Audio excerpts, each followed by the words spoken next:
right now on 97.3 The Fan. Welcome in, everybody, on this Tuesday afternoon. Tony Gwynn Jr. Chris Ello is somewhere on the screen. He'll pop up.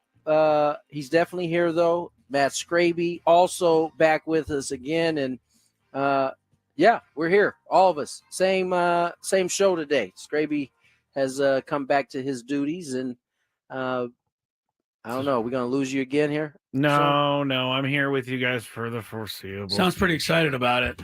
For the foreseeable future. Yeah, well, hey, look, it goes both ways, Bow. Do you just call me Bow or Pow? Yeah, a little of both. There's a mixture. There was a combination of Buddy and Pal. It came out Bow. Bow. Yeah. You know, I gotta say, I can't. I'm such a creature of habit. It is too much time between when I'm done with work in the middays and then the game starting. I had 4.5 hours yesterday. It's ridiculous. Well, Frank Marchese did his thing, but we're happy to have you back. Before we get rolling in this bad boy, San Diego State has made a move today with the baseball program. Pretty big move. I think there's some excitement behind it. Kevin Vance will be named the Aztecs head baseball coach. He currently was serving as the pitching coach for the Arizona Wildcats, who were just eliminated, I believe, from the World Series. But they got to the World Series. But they pretty got good. to the World Yes. Series. So we actually will have Kevin on tomorrow at about 2:45. So tune in, get a chance to meet your new head baseball coach for San Diego State. Now, all right. Well, before you get to the Padres, because I'm sure that's where we're going to go. That's exactly where we were going. I would like to just scream something off my chest.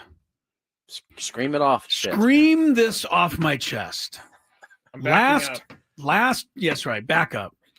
Last Tuesday, I played golf. Oh, no. And I did the best I think I've ever done. And the funny thing was, I came in here after that, and I felt really good about how I played, but I didn't talk about it. I didn't go crazy over it. I just kind of settled in with it. A week later, today happened, and I played the worst round I've ever played by a mile. And here's what bothers me more than just playing the worst round of golf I've ever played. I lost 8 golf balls today. Oof. 8. Oof. And that doesn't even begin to tell how bad I was. But here's the thing that bothers me, and I think everyone's going to be able to identify with this out there, even if you don't play golf, because this is not a golf thing. Here's what we all can identify with. I'm 10 times madder and depressed today than I was happy last week. All right. Yeah. And that needs to change. Like, I should have been over the moon last week and not really bothered by it this week. But it's the exact opposite. I am furious right now about how it went. Or at least have the same level of at least fair. One of yeah. But last week I was like, okay, that was really good, and I really felt good, but no big deal. This week I'm livid as all get out. I 100% remember as a player the feeling I felt when I went 3 for 5, 4 for 4, or 4 for 5. Yeah. Versus the feeling I got when I went 0 for 4. It was so much more heavier and serious that it never matched the same level. Like, I would have been okay with it being that heavy and that serious if the 4 for 5s, 3 for 5s, 5 for 5s felt the same on the other side. You should have been able to walk on air that night. Exactly. Never happened. So I can relate. Right. I think most people can. It's just one of those things. So all right. I guess with that said, we're all a lot more pissed off about last night's game than we were happy about Sunday's game. No doubt. Yeah. Padres go down 6-3 in last night's ball game. It started off well, I thought. I mean, Ohtani was in there kind of spraying the baseball, and the Padres got a quick run. They had a chance for another one, and there is where some of the kind of things that have bothered them, affected them during this course of a tough offensive stretch, hitting with runners in scoring position. They struggled with that last night, had opportunities, didn't cash them in, and really it boiled down to one bad inning for Cease that, outside of a couple hard hit balls, really not a ton of hard hit balls, but nonetheless, they found outfield grass, 5 runs in that inning, and the Padres couldn't really do enough to come back. They got the solo shot from Manny. Outside of that inning, Cease was good. I mean, the first 3 innings, he was lights out. I thought he had no hit stuff there for a little bit. He did. And like then once actually, no one was even hitting the ball. I think he struck out the first 5 batters. So he struck out the first 5. I mean, if it wasn't for, the first double or that he gave up where he had to go out of the stretch, it seemed like that's when everything kind of went cattywampus for the rest of that inning. It did, and the Dodgers give them credit. I mean, I don't know. I think Ruben Niebla had already been out to visit him earlier in that inning, so he couldn't go break the momentum with a second visit, or he'd had to take him out of the game. But it begged for, Dylan to be able to, walk around the mound and take some time.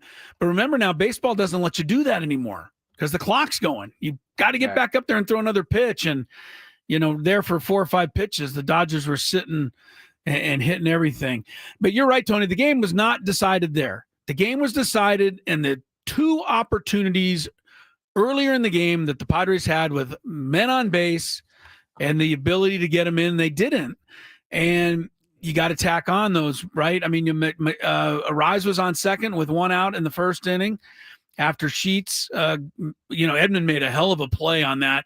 And by the way, Freddie Freeman made an even better play. Yes, I don't know too many first basemen who can dive for a ball, miss it, and get up and still get back over to the bag to catch the throw. That's a high IQ play. It's not that their first baseman can't get up. They just usually wouldn't look behind them to see if their second baseman What a play that was. I haven't seen too many first basemen do that. So they didn't get that second run in the first inning off of Shohei. And then they had twice in the game where they had Bogarts doubled in a run in the 4th inning, and he was at second with nobody out, and he never moved. And same thing happened later in the game. I think it was Sheets had a double. So you got to, hitting in situations, which they were so good at early in the year, getting, that runner to third so you get a chance to get him in on a ground ball or a sac fly. They didn't really do that, and I thought that really hurt them. It's if I'm being honest, it's such a big difference when you got Crone kind of swinging the bat well. You just think, because that's the spot that came up a couple times with in that spot there, and he, out of the rest of the group in that bottom 4, is the guy that you have the expectation that he can come through in that spot. When he did it the day before in Arizona, I mean, that kind of changed the rest of the way that ball game went when he hit that homer. Right. And that's the part of the lineup right now that needs him even more. It was a little bit different when you have length in a lineup, and you have guys. Last year it was Peralta and Solano that could hit at the bottom of the lineup, turn it over, and set the table. Clearly, right now the Padres are struggling at that portion of the lineup, and they need guys to come through. But specifically, it makes Crony and Bogey even more important. Yes, because if they're not doing it at 5-6. Right. We're not getting much 7, 8, 9. And I said this last week, Tony, because it was hard to say and hard to admit, but I felt that the Dodgers, as they're constructed at the moment, their lineup just is better than ours. I mean, I hate to say it, but when Tommy Edmonds batting 9th, I got to give them the nod at the moment. And so that's just the way it goes.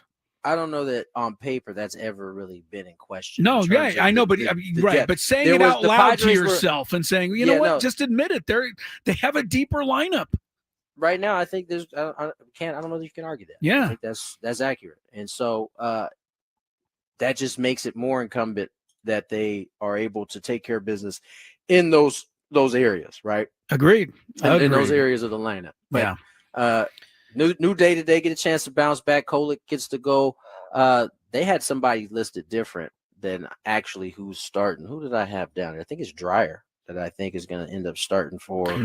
According to baseball lineups, it's still that famous left / right-hander TBD. Oh no! I saw Emmett Sheehan tomorrow. Sheehan tomorrow. Yeah. Dave Roberts is making us all guess. This Thanks, is Wednesday. Dave. I'm looking at Wednesday. You're right. Hold on. Thanks, Dave. Let me scramble over here. Yes, Vasquez versus TBD, but I'm pretty sure it's going to be Jack Dreyer. I love Dave. I love you, Dave, but just tell me your pitcher. Come on. It's not the end of the world. What about that whole song and dance last night while he was waiting for the pitcher to warm up, and then all of a sudden he emerges from the dugout after like a minute and a half? Totally legal. Totally legal. Every manager in the history of the sport does it. Everybody in the building knew what was happening. It wasn't like this was a surprise. You just want to hate. You just want to be mad. I should say. I never really disliked Dave Roberts until like the last couple years. The sinister sling from last year was not cool. Sinister sling. Anyway. We got to go to break.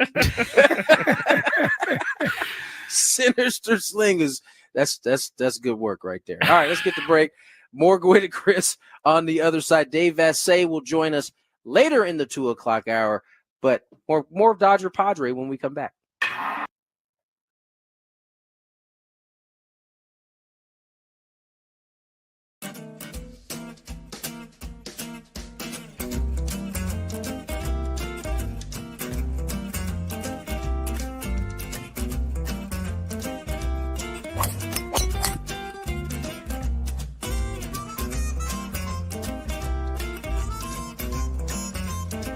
These things, it even tells you, hey, there's a canyon over here, don't hit it here. Skraby from about 45 feet. His caddy tells him to play it a little to the right. He's been playing well so far today. Fourth hole, nice smooth delivery, hit it too hard.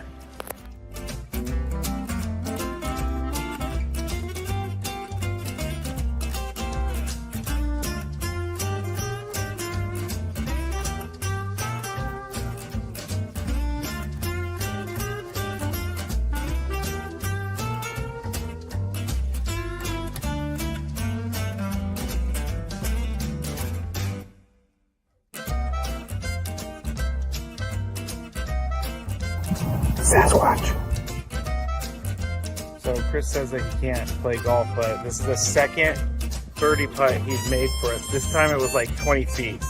Thank you very much, Greg. But once again, you're hitting some very nice shots as well. I'm not usually complimentary to you, but can't help but be complimentary. Your shot making. With my what? Your shot making. You hit some.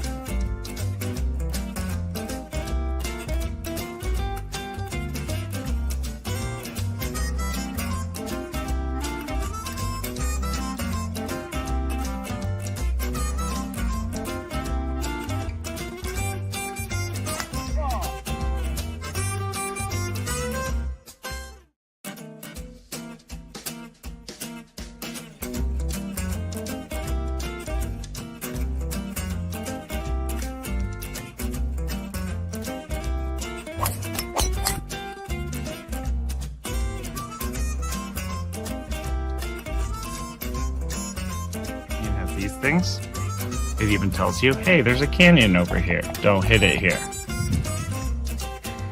Skraby from about 45 feet.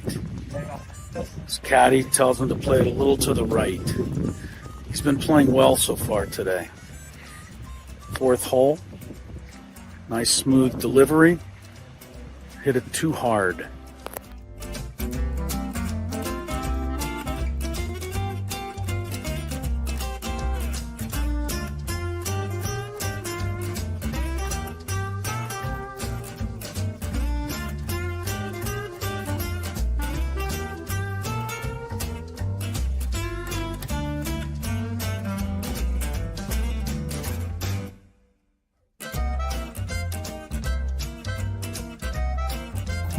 Sasquatch.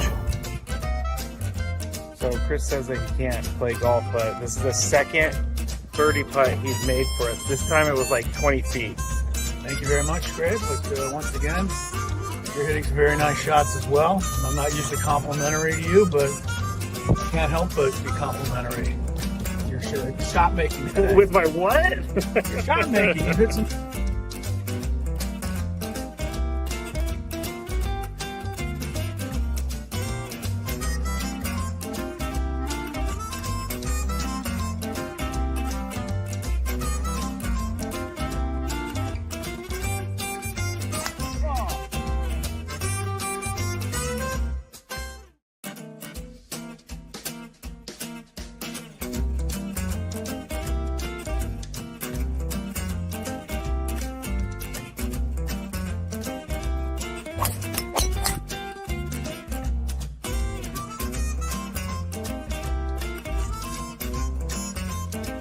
These things. It even tells you, hey, there's a canyon over here. Don't hit it here. Skraby from about 45 feet. His caddy tells him to play it a little to the right. He's been playing well so far today. Fourth hole. Nice smooth delivery.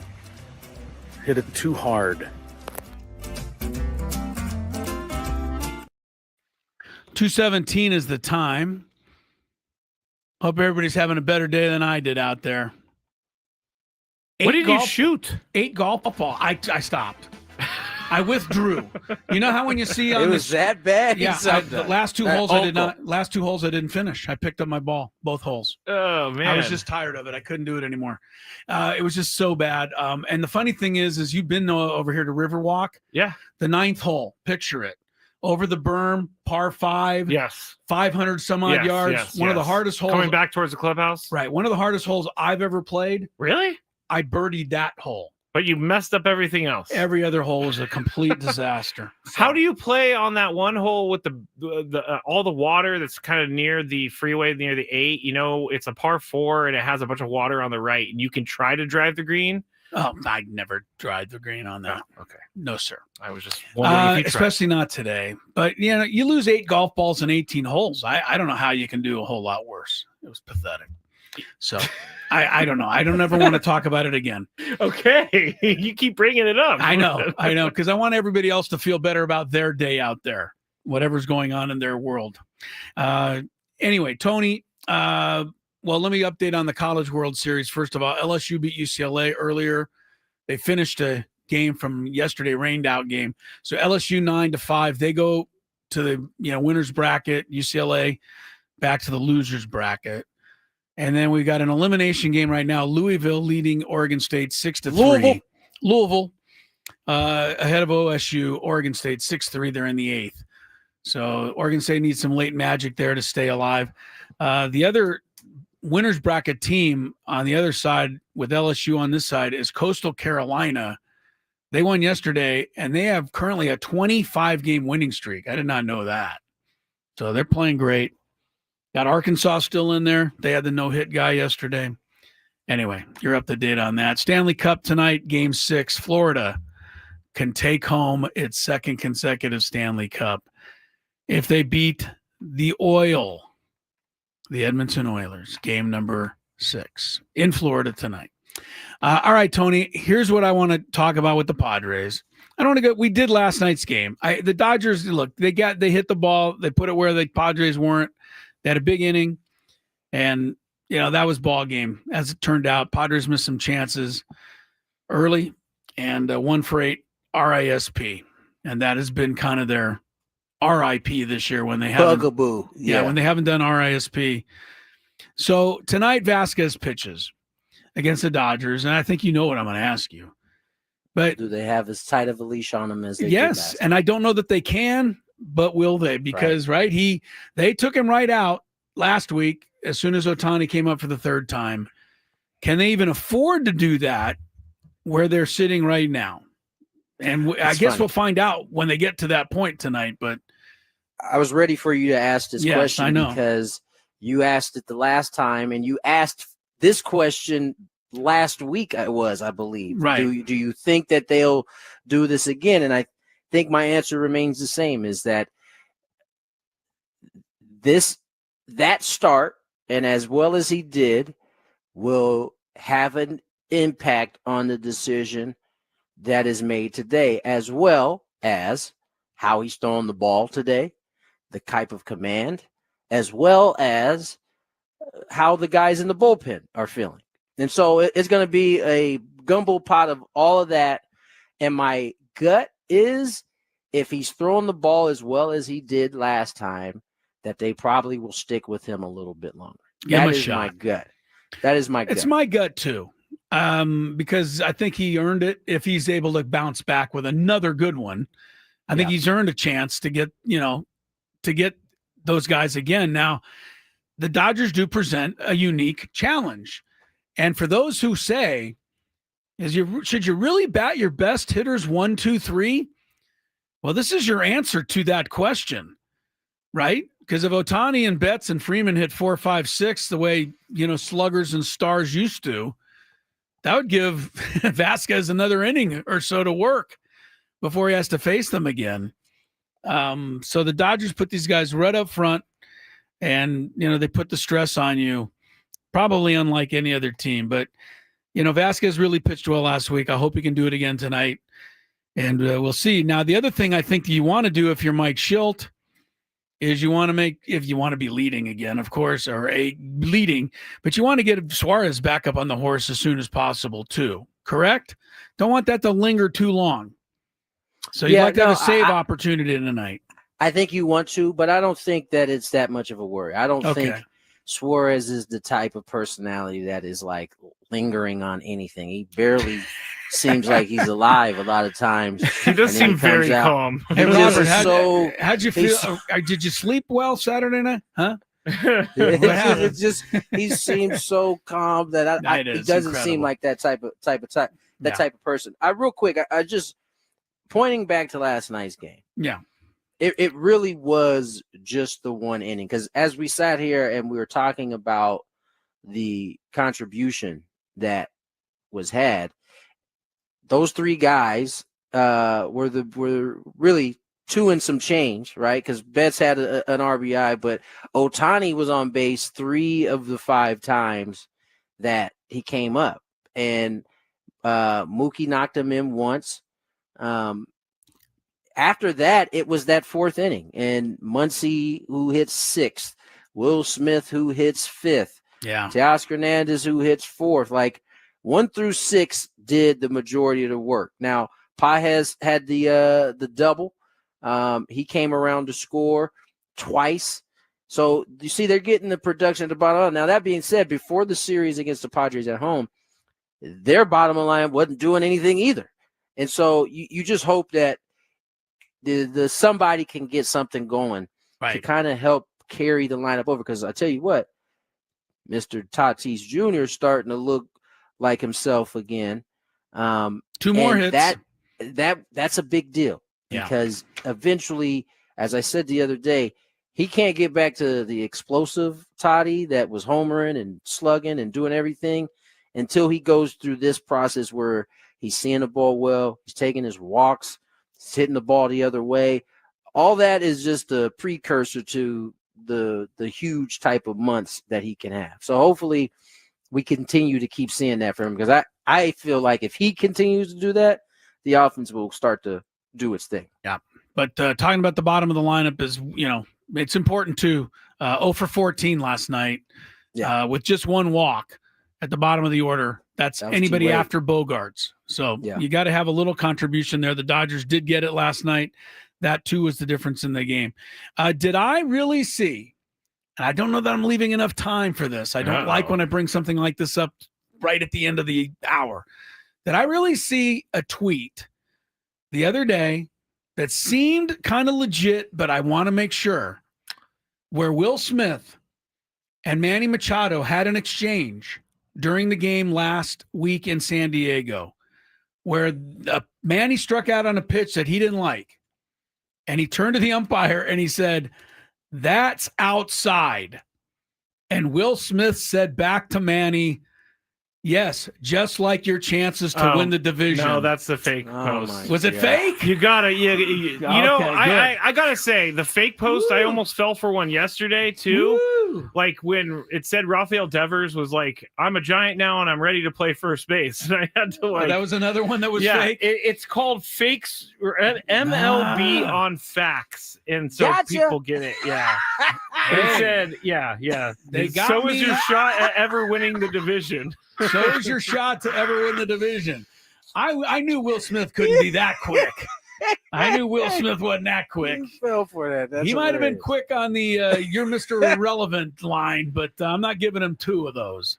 Come on, Will. Oh, did you guys hear about the Pajes dig that Manny had last night after Pajes was mad he got hit by Dylan Cease? He said, paraphrasing, but Manny said, "There's some bigger dogs in that lineup that we can hit if Did we want Manny to." say it? No, he did say it. Like, that is true. He did say that. He definitely he folded it nicely in a blanket of niceness around it, but he definitely got it in there. Can It's I something- just I'm can I I'm def- congratulate? Go ahead. Sorry, Tony. I'm definitely going to ask Vassegh about that too when he comes on. He'll be on About this shortly. Pajes I deal, also yes. want to congratulate our broadcaster on the TV side last night, who, when Pajes reacted the way he did, our broadcaster said, if he's really mad, he's really not paying very close attention to what's going on in this ball game. And I believe that guy is on the air with us I right was going now. to say, was that Don? No, it was No, not. I know. Look, it wasn't a cheap shot. It was wasn't. accurate. It wasn't. That's not a It cheap wasn't. shot. No, I That's didn't say accurate. it was. I There's didn't say no it was. No, I know you didn't, but I'm sticking up for Tony here because Pajes, he had to just, for whatever reason, blow a fuse. He said later Because that there's just his no emotions way. got He the better of him. there's He just no definitely said way he that- shouldn't have reacted Okay, that way. I good. give him Yeah, he his- took give it him back. his due on He that. kind of Okay. backtracked a All little right, bit. well, then we'll let him off the hook for now. Although Cease is like, why would you think I'm Yes, throwing at you? yes, That yes. would've I been want the to put dumbest thing more ever. guys. Yeah. I want to put more guys on the base pass after you guys hung 5 on me. Yeah, this is Yeah. exactly what I want to do. Yeah. All right. So Tony anyway, was on it last night. let's get to break. Dave Vassegh, my guy, Dodger reporter, joins us next to talk a little bit about Game 1 and what's ahead for the rest of these 3 games between these 2 teams. More Gwynn and Chris on the other side. Gwynn and Chris on the Fan.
It is me, isn't it? 2:34 on the clock. Tony Gwynn Jr., Chris Matthew Skraby.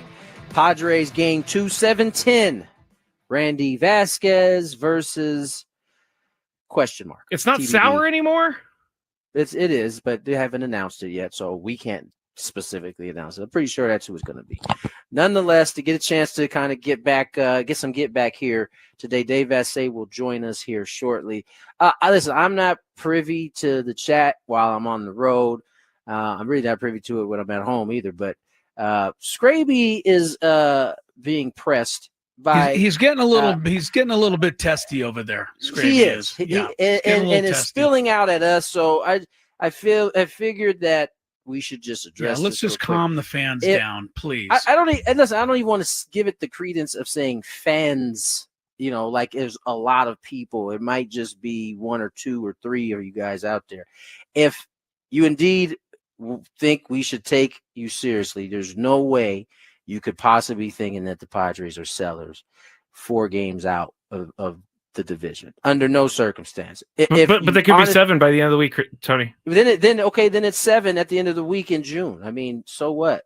I can't take that seriously at all. Can we just respond to those who think the Padres should be sellers with John Kruk, who said when the Phillies were we don't, but I'll do my best, John Kruk. Okay. I don't know how in the world we'll ever make up 4 games with 102 to go. That's pretty spot on, actually.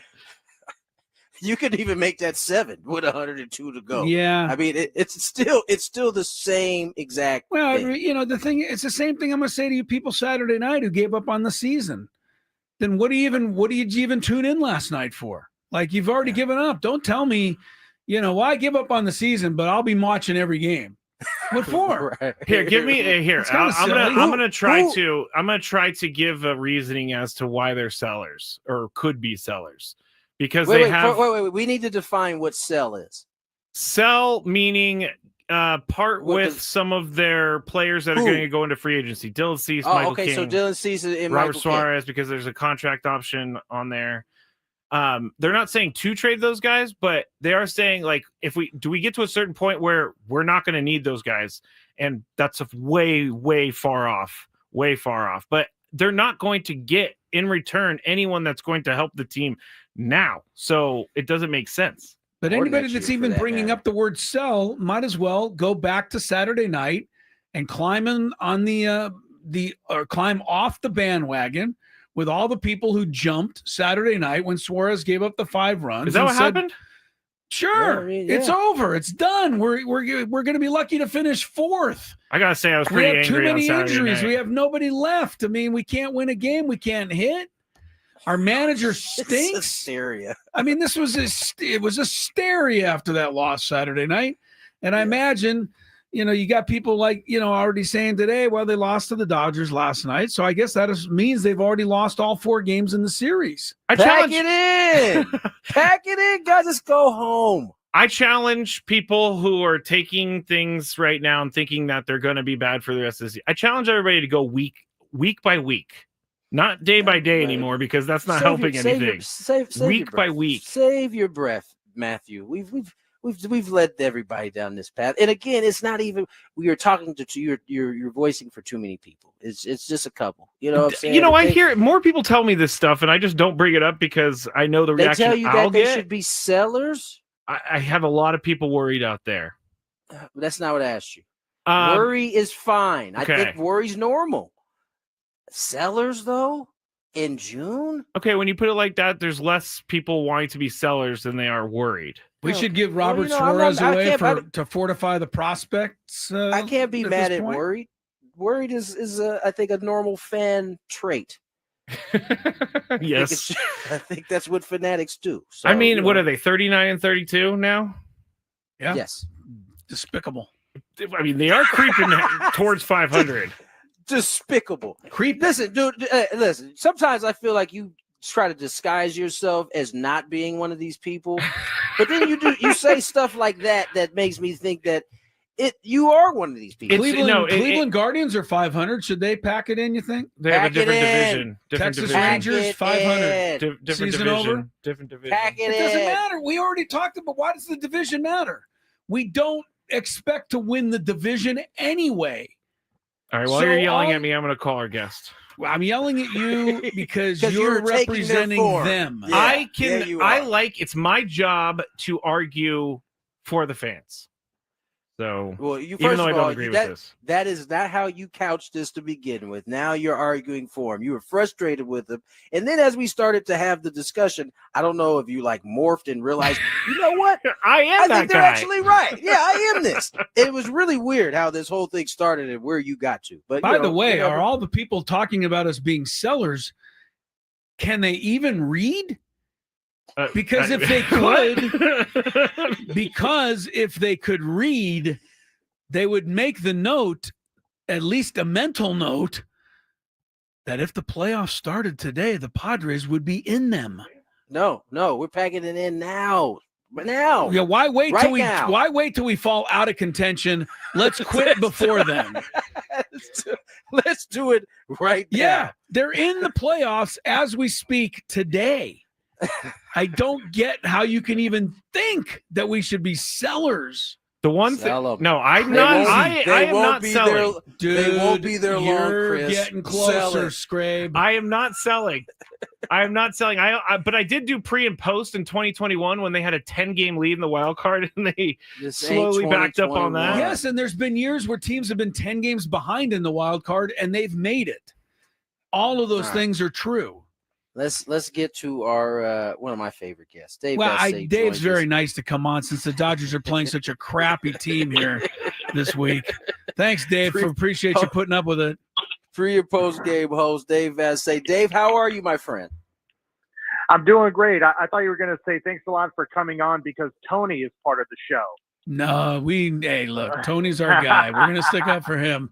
But I know that, Tony's one of the nicest guys you'll ever meet anywhere. And I'm always trying to see whether or not I can get him to snap, but he never snaps. That's how great of a guy he is. Dave is an antagonist. He likes to try to needle you and get you to react to things. Dave, and I'm not going to give him the time of day. Don't give him the time of day, but you should introduce Dave to Skraby because Skraby has mastered being able to get Tony to snap. Tony and I have had a couple shouting matches during a commercial break. Yeah, he's mastered it, Dave. So it can happen, believe it or not. Wow. Dave, I want to. We'll get to that later. How, but I want to know. In terms of Shohei yesterday, he went out there. Padres, they got to him in that first. He was able to kind of settle in. Was that kind of what they were looking for out of that start from Shohei? Yeah, and it was starting to get a little dicey because the pitch count was getting up there, 28 pitches in the first inning. And I asked Dave Roberts whether or not Ohtani's pitch limit was getting to the max at that point in time. And he said the last batter he was going to let him face was Xander Bogaerts, and his limit was 30 pitches. So that first inning was not 1, 2, 3 like everybody at Dodger Stadium was expecting unfairly. So there were limits to how far he was going to go. Dave, again, the Dodgers, they did it, last night, the bullpen. Kasparius has been an incredibly valuable pitcher for this squad, giving you 4+ innings and helping the bullpen get through. And what do they do the next 2 nights? What do you expect? And how much longer can the Dodgers get away with this, bullpen night, almost after bullpen night? That's a little unheard of, actually, at this point. Right, and they can't do that unless they have a pitcher like Ben Kasparius, who, to me, has been the most valuable pitcher on the Dodgers staff this entire year. If you look at it, he's thrown more innings than any other National League reliever. He's come in, he's been a reliever, a high leverage reliever, a bulk innings reliever. They even had him start a game. So he's just been able to adapt and be really good at adapting.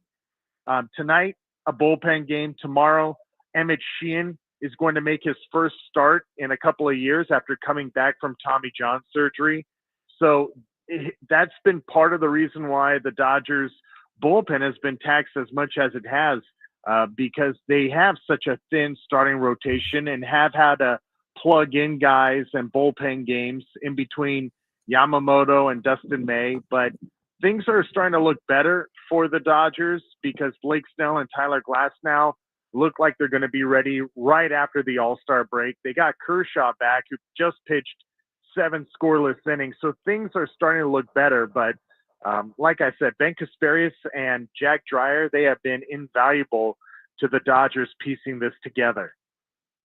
Yeah, Dave, I got to ask you, man, what's up with your boy Andy Pages? I mean, he gets plunked on what seemed to be, an accidental fastball or breaking ball or whatever it was he got hit with. He seemed to take exception with it.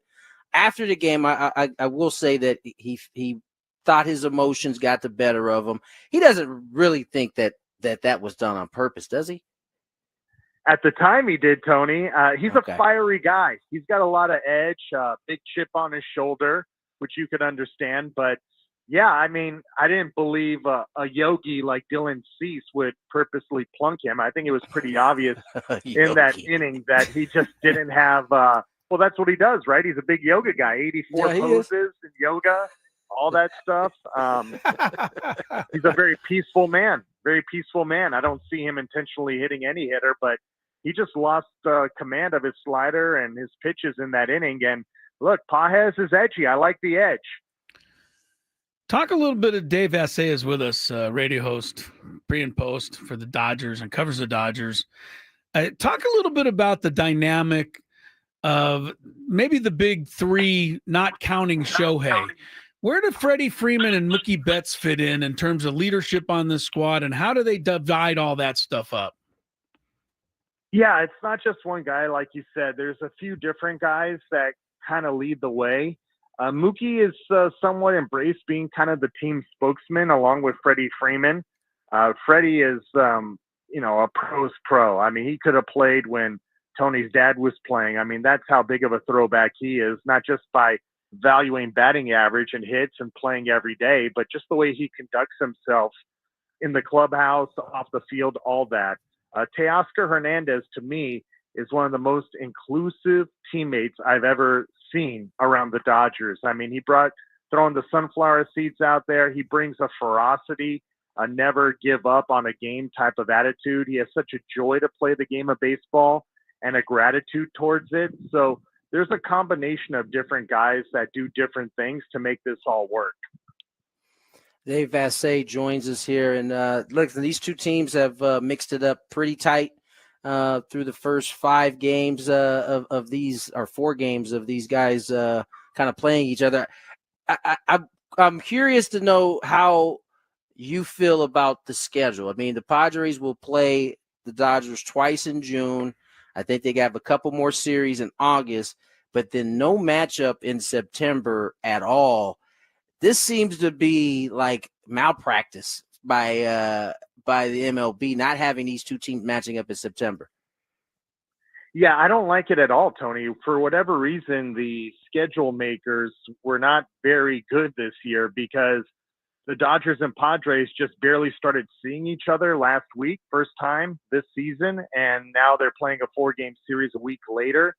The Dodgers were in St. Louis before they arrived in San Diego, and the Cardinals were telling us that they hadn't seen the Cubs yet. So I just hope Major League Baseball realizes how much you have to value the importance of these division rivalries. Already you've taken away 1 or 2 extra series because of this so-called balanced schedule, but right. I just hope it's not trending towards something that I don't believe we would all love.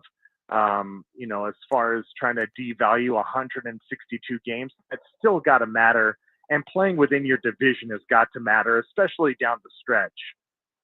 Dave Vassegh from the Dodgers radio with us here, Padres Dodgers tonight on our Padre radio, 97.3 The Fan, 7:10 at Dodger Stadium. Dave, me personally, this is why I wanted to ask about Betts and Freeman. I've even started to come around on Muncy, as far as his being a pro's pro and a gamer. It took me a little longer to like Muncy. The other guys I like. Here's a guy I don't like yet. and I want you to defend him or just tell me a little bit more about him because I don't know him. But Will Smith has said a few things publicly that have rubbed Padre fans the wrong way. Whether he's meant to or not, I don't know. His Mr. Irrelevant comment on Profar last year has carried over to a certain extent.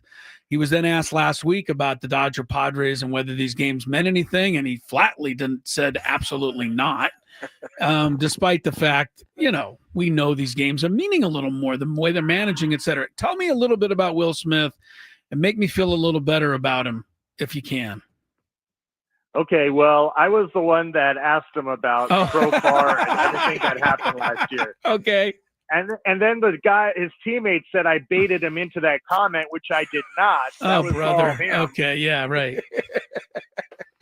And I guess he proved out to be true because Jurickson Profar is, again, Mr. Irrelevant. He's not even playing because of PED suspension. Right. So in some ways, Will Smith was ahead of his time, foreshadowing the irrelevance of Jurickson Profar this season. Yeah, okay.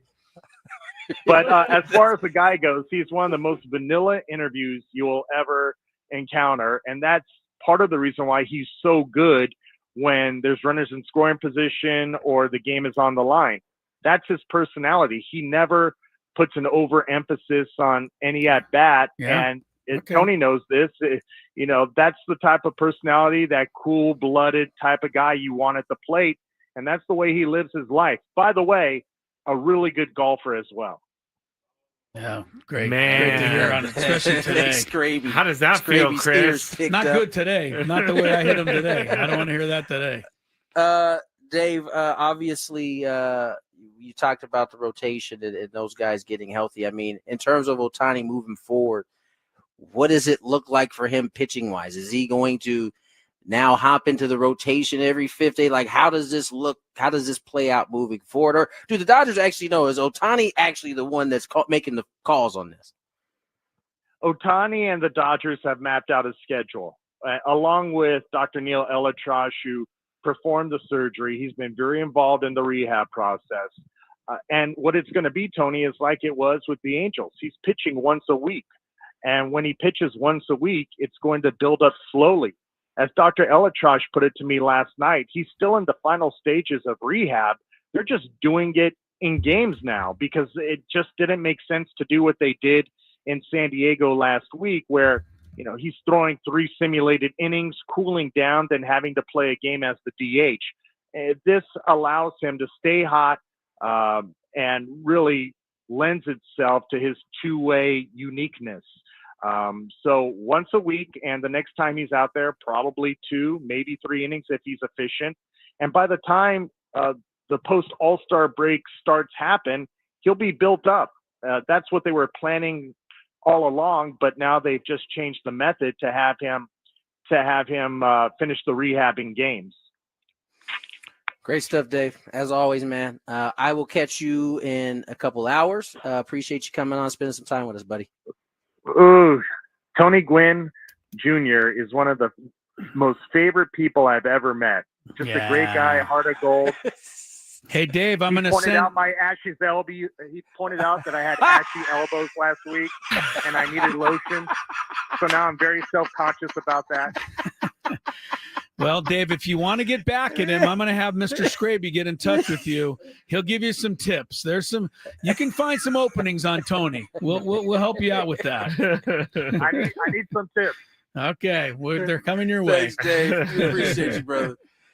Dave Vassegh, Dodgers pre and post reporter, and his elbows were ashy. I mean, you could have struck a match on them bad boys, and that thing would have went on fire.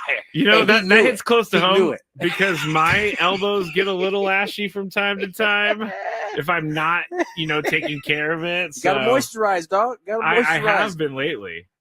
His elbows just sucked up that lotion. It was so dry. It was good. It sucked up that lotion. Let's get to break.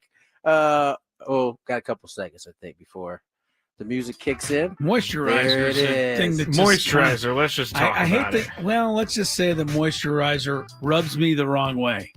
Oh Wait, my! I didn't say moist. I said moisturizer. I know. That's I like said the real word. moisturizer. I No. don't like it. No, he went the other way with that, Tony. Let's go to break. 3 o'clock hour. All you degenerates, stay tuned. It's coming your way next.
Chris for a Tuesday. Tony Gwynn Jr. in L.A. and climbing on the bus. Team bus. Got to get over to Dodger Stadium. I heard it took him forever yesterday to get there. I'm sure traffic is not great in the downtown or greater downtown LA area. Yeah, he said especially after the weekend of unrest, upheaval, as it were. Yeah, he said that it took him like an hour and something to get to the stadium. To go like a hotel. mile. Yeah. Right. Yeah, that's why I moved to San Diego. Is that why? Many years. That's one of the reasons. And guess what? Traffic is getting terrible here. It already is terrible here. It's not good, but I've always felt that I can deal with it because I just tell myself it's not LA. But you've never been on the 805 South right about now, have you? Well, right about now? I don't know, but never's a long time. I mean, I probably have. I used to do the drive from like Mira Mesa, 805 Mira Mesa Boulevard, all the way down until like El Cajon Boulevard. Mm-hmm. And it would be at 6 p.m. It would take me an hour and 15 minutes. Yeah, I've been on some long traffic jams. They also just opened a lane for the 52 on the 805, which is very nice, I have to say. They opened it up last week. Helps out with traffic. Yeah, Oregon State. Dramatics in the top of the ninth at the College World Series. They get 2 to tie it 6-6 against Louisville. This is an elimination game. So Oregon State was down to the end. And now they have 2 on with 2 out in the top of the ninth, trying to take the lead over Louisville. Later on, UCLA at Arkansas. And we got game 6 of the Stanley Cup Finals tonight. You going to tune in at all? Yeah. Like, just for the very end, my wife has to see the cup presentation. She enjoys that immensely. Really? Yeah, she loves when they bring look, I think the NHL does get it right. At the end, you know, when they bring the Stanley Cup out and guys start skating around with the Stanley Cup and you understand what it means to these guys, been chasing it their whole lives. I think it's, you know, something that the other sports can't quite match. The Larry O'Brien trophy, the World Series trophy, even the Lombardi trophy. I was going to say, they make a big deal about that. They do, but I don't think any other touch the Stanley Cup coming out. I think it's cool because you can, they drink out of the Stanley Cup. Not so much tonight. No, but they do eventually. Right. But the thing that I like tonight, if Florida does win it, but they each carry it for, you know, about 30 seconds, skate it around and then pass to the next guy.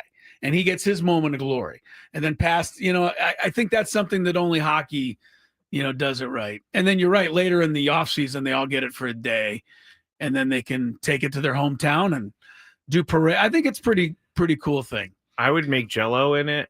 Yeah, you can. Can you eat you cereal wouldn't be the out first. of it? You wouldn't be the first To make Jell-O in it? I'm sure they've done that. Makes sense. I mean, if I was a drinker, I would definitely be drinking beer out of that Jell-O thing. shots. Sure. I'm doing it out of Lord Stanley's cup. People have done a lot crazier things. Raphael Devers in a Giants uniform. Not quite fitting your narrative yet. No, I read a lot about this whole situation. It sounds like both sides are to blame for this whole breakup. We talked about it yesterday. I'm sure you did. That's what we came up with. All right, let's get to the Daily Gambit, sir. Do you like money? I think about money a lot. Do you like money without doing anything? Winning. Do you want to make money while watching sports? I think Washington is immortal luck. Washington! Woohoo! If you answered yes, this is your segment. Just don't blame us when you lose. Nothing is ever your fault. It's your game. Take it. Gwynn and Chris go through the top bets of the day in The Daily Gambit on 97.3 The Fan. Daily Gambit is our daily sports betting segment here on Gwynn and Chris. Please, everybody, gamble responsibly. I was not here yesterday. Chris has our bets. I was the only one. Frank made some picks too, but since he's not here, I didn't really record his totals. Okay. Kind of just picked in abstentia. I went 3-5. Yeah, it wasn't a great day. I will say the NBA game came down to the very last possession again. Oklahoma City was 9.5-point favorite. They had the 11-point lead, but Indy had the ball. And I think it was Matherin came right down the lane for like one of those that just give you the layup because the game's over. And he fumbled the ball away. And Oklahoma City picked it up and ran out the clock. And they won by 11. So Oklahoma City beat the spread because Matherin fumbled away a certain layup on the last possession of the game. Interesting. That's what the bet came down to. The game was, of course, over. Yeah. But gamblers don't care about the game. Interesting. They care about that. It's one really bad pick yesterday. SGA minus 17 points against Halliburton. Minus 17? Yeah, I took Halliburton. He didn't score. Till the fourth quarter, he made a free throw. How can you? Halliburton never made a basket last night. You can't be running around the court celebrating if you're going to disappear in games. He disappeared. Now he's got an injury. He's going to have an MRI. So there's some question as to whether he can even play in Game 6. But he played last night. He probably should not have because he was wildly ineffective, and that was a big deal in that game. I did not know he had an injury. This is how little I'm paying attention. And it's not because I'm trying to make fun of the NBA because you like it. It's just this matchup just does nothing for me. Ohtani was 1.5 strikeouts over under last night. Frank went over, but I went under. Okay. He had 0. But if MLB.com had anything to do with it, he struck out 6 guys in the first inning. Ben Higgins had a very funny tweet today. It went viral. Yeah. Well, everybody was writing about all the strikes and whiffs and this and that. And Ben said, wow, he must have had a lot of strikeouts, huh? And he was saying that in jest. Yes. But good job by Ben. And people were like, the responses are just hilarious. Ben is funny. Ben is funny sometimes. The responses to his tweet, so good. Well done, Ben. Yes. All right, for tonight, we got Dodgers Padres 10 runs over under. Vasquez pitching. Probably going to be drier. Will start for the Dodgers, but we just know it's going to be all their same bullpen guys. The thing that really is starting to annoy me, and I saw you put something on our sheet, is this bullpen thing is really getting boring, and it's so bad. But it wouldn't be so bad if the Padres could just beat them once. Every time the Dodgers do a bullpen day, they win the game. That's what's annoying. Admit it. That's annoying. No, that's what I said. Okay. It's like it's working, but it's really annoying to watch. It's working, not good. But it's annoying because it's working. If they did this and the Padres could just, score 3 or 4 runs off of one of these guys, then Dave Roberts would kind of have to stop doing it. But he won't because it's worked every time. Go back to the playoffs last year. They won the biggest game of the season with a bullpen game. Dave Roberts seems like a nice dude. Outside of baseball, seems like a nice dude, but he just annoys me as a manager. He doesn't do it intentionally. I know he doesn't. He just gets your goat, as it were. Yes, because it's annoying when he's like, it didn't take 3 hours to play the game last night, but it was certainly moving at a snail's pace. I'm okay with it. I like good games like that. Intensity, the time of the game doesn't matter. All right, what do you want for 10 runs tonight? Oh, over or under? Last night they were right on it. The number was 9 last night, and it was 9. I gotta go over. I just gotta hope that the Padres score. Is Vasquez gonna really shut these guys down for a second straight time? I don't know. It just scares me. At Dodger Stadium. It just scares me. For his sake, I hope he does. Oh, of course. I hope he does. Yeah, Padres, can they get 5 or 6 runs against this bullpen? Just once, please. I'm going to go under. I don't think they can do it. Drives me crazy, but I'm going under. Yankees have lost 4 straight. They've scored 5 runs, by the way, the Yankees, in their last 5 games total.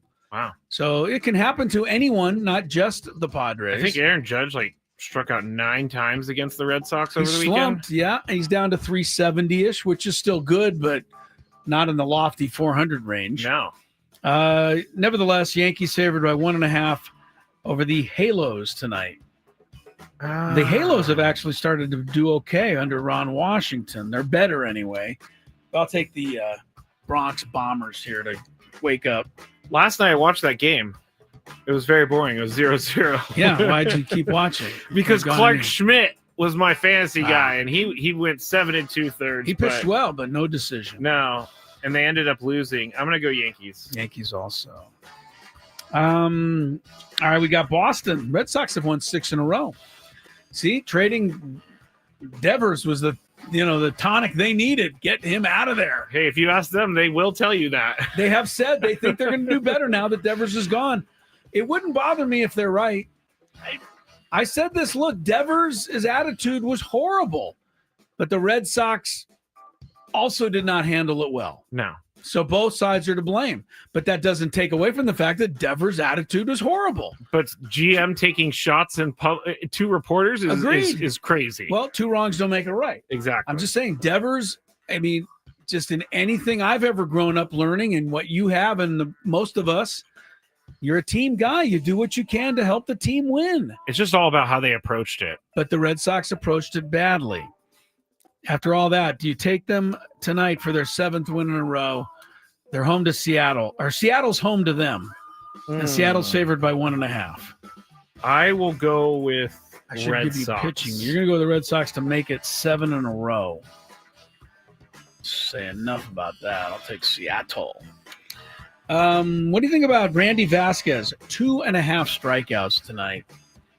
Is that a real total? That's his total. I say under.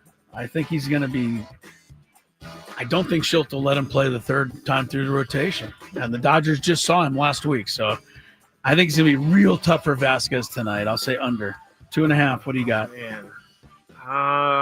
We're not I'm going to allowed believe in ever- him over. You're going to believe in him and over. Florida 1.5 over Edmonton to win the Stanley Cup tonight. Does Florida do it? If so, did they do it by more than 1? Skraby. Oilers stave off elimination. The Oil. I got to go with the Oil just because I want to see a 7th game. I really have enjoyed the series. Paige Becker's back in action tonight for Dallas tonight. 18.5 points. Over under against the Golden State Valkyries. They've been all right. They have. In fact, they've been better than Dallas. Dallas hasn't been very good, even with Becker's. But I think she'll go over against the expansion team. 18.5 points. That's a lot of points. Yeah. I'm going to go under. Under. We got one more. I just put this in at the last second. Rafael Devers, 1.5 total bases. Over under tonight against Cleveland in his San Francisco Giants debut. Needs either 2 singles or 1 double or more than that to go over. I think he goes over. Think he's going to do it, huh? No, over. Over. So Under. you're saying under. Yeah. Wow. You have no faith. Yeah, I think he's an under waiting to happen. You're calling me out, and then you Yeah, say I'm the doing same the thing. same thing. All right, let's check some traffic. We'll call that out. More Gwynn and Chris. We got a lot still coming your way here until 6 o'clock Padre pregame. Then more Gwynn and Chris right now. From the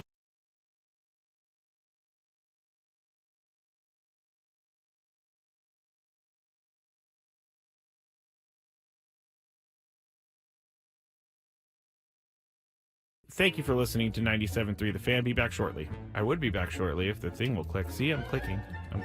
I have no idea what's happening. It's not playing any commercials right now. Well, this is just great, everybody. Let me see if I could try to start another one. All right. Well, this is awesome.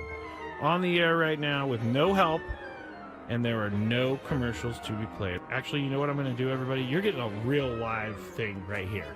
This is real live Matt Skraby. I'm going to have to restart Wide Orbit real quick. So goodbye, Wide Orbit. It's not even closing. I'm going to text Adam, and I'm going to say, Adam, I tried to go to break and the commercials did not play, and the program won't shut down. Oh, you know what I'm going to do? I'm going to have to do some Control-Alt-Delete over here. Control-Alt-Delete. Okay, I got it. Task Manager. It's not coming up. There it goes. Task Manager came up, everybody. I have no idea. I'm way too generous with my stroke giving. Never mind. Are you really? Never mind. Wait. I did not Let's mean for explore that to happen. I did not. That sounds like a promo to me. Skraby's giving out strokes. I can't wait to hear that one. I'm gonna laugh for a while on that one. Nate says, Skraby, maybe you should date her. You might be a generous stroke giver, but I don't think she really wants to leave her boyfriend for that. All right, that was good. That was good. In full disclosure, I'm reading this. Tony can't gather himself right now. That was a good one, Chris. That was a really good one.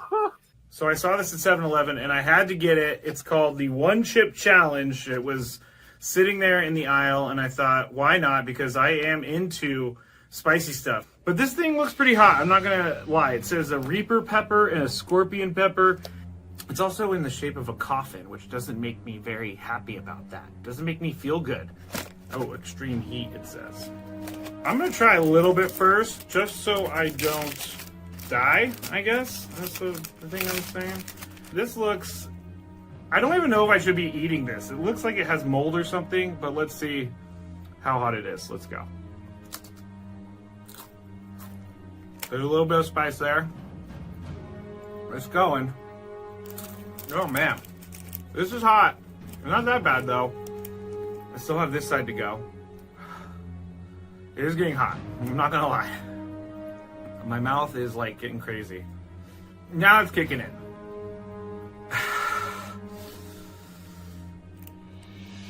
I'm not sure if I'm gonna finish this. Honestly, it's getting serious.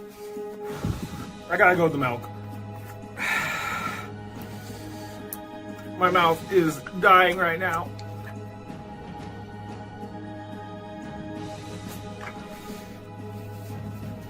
Yeah, this is not fun, guys.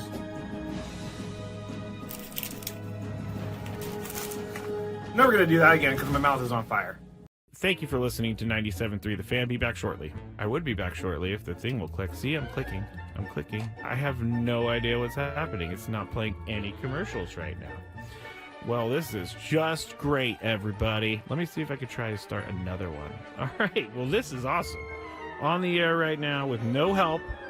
And there are no commercials to be played. Actually, you know what I'm going to do, everybody? You're getting a real live thing right here.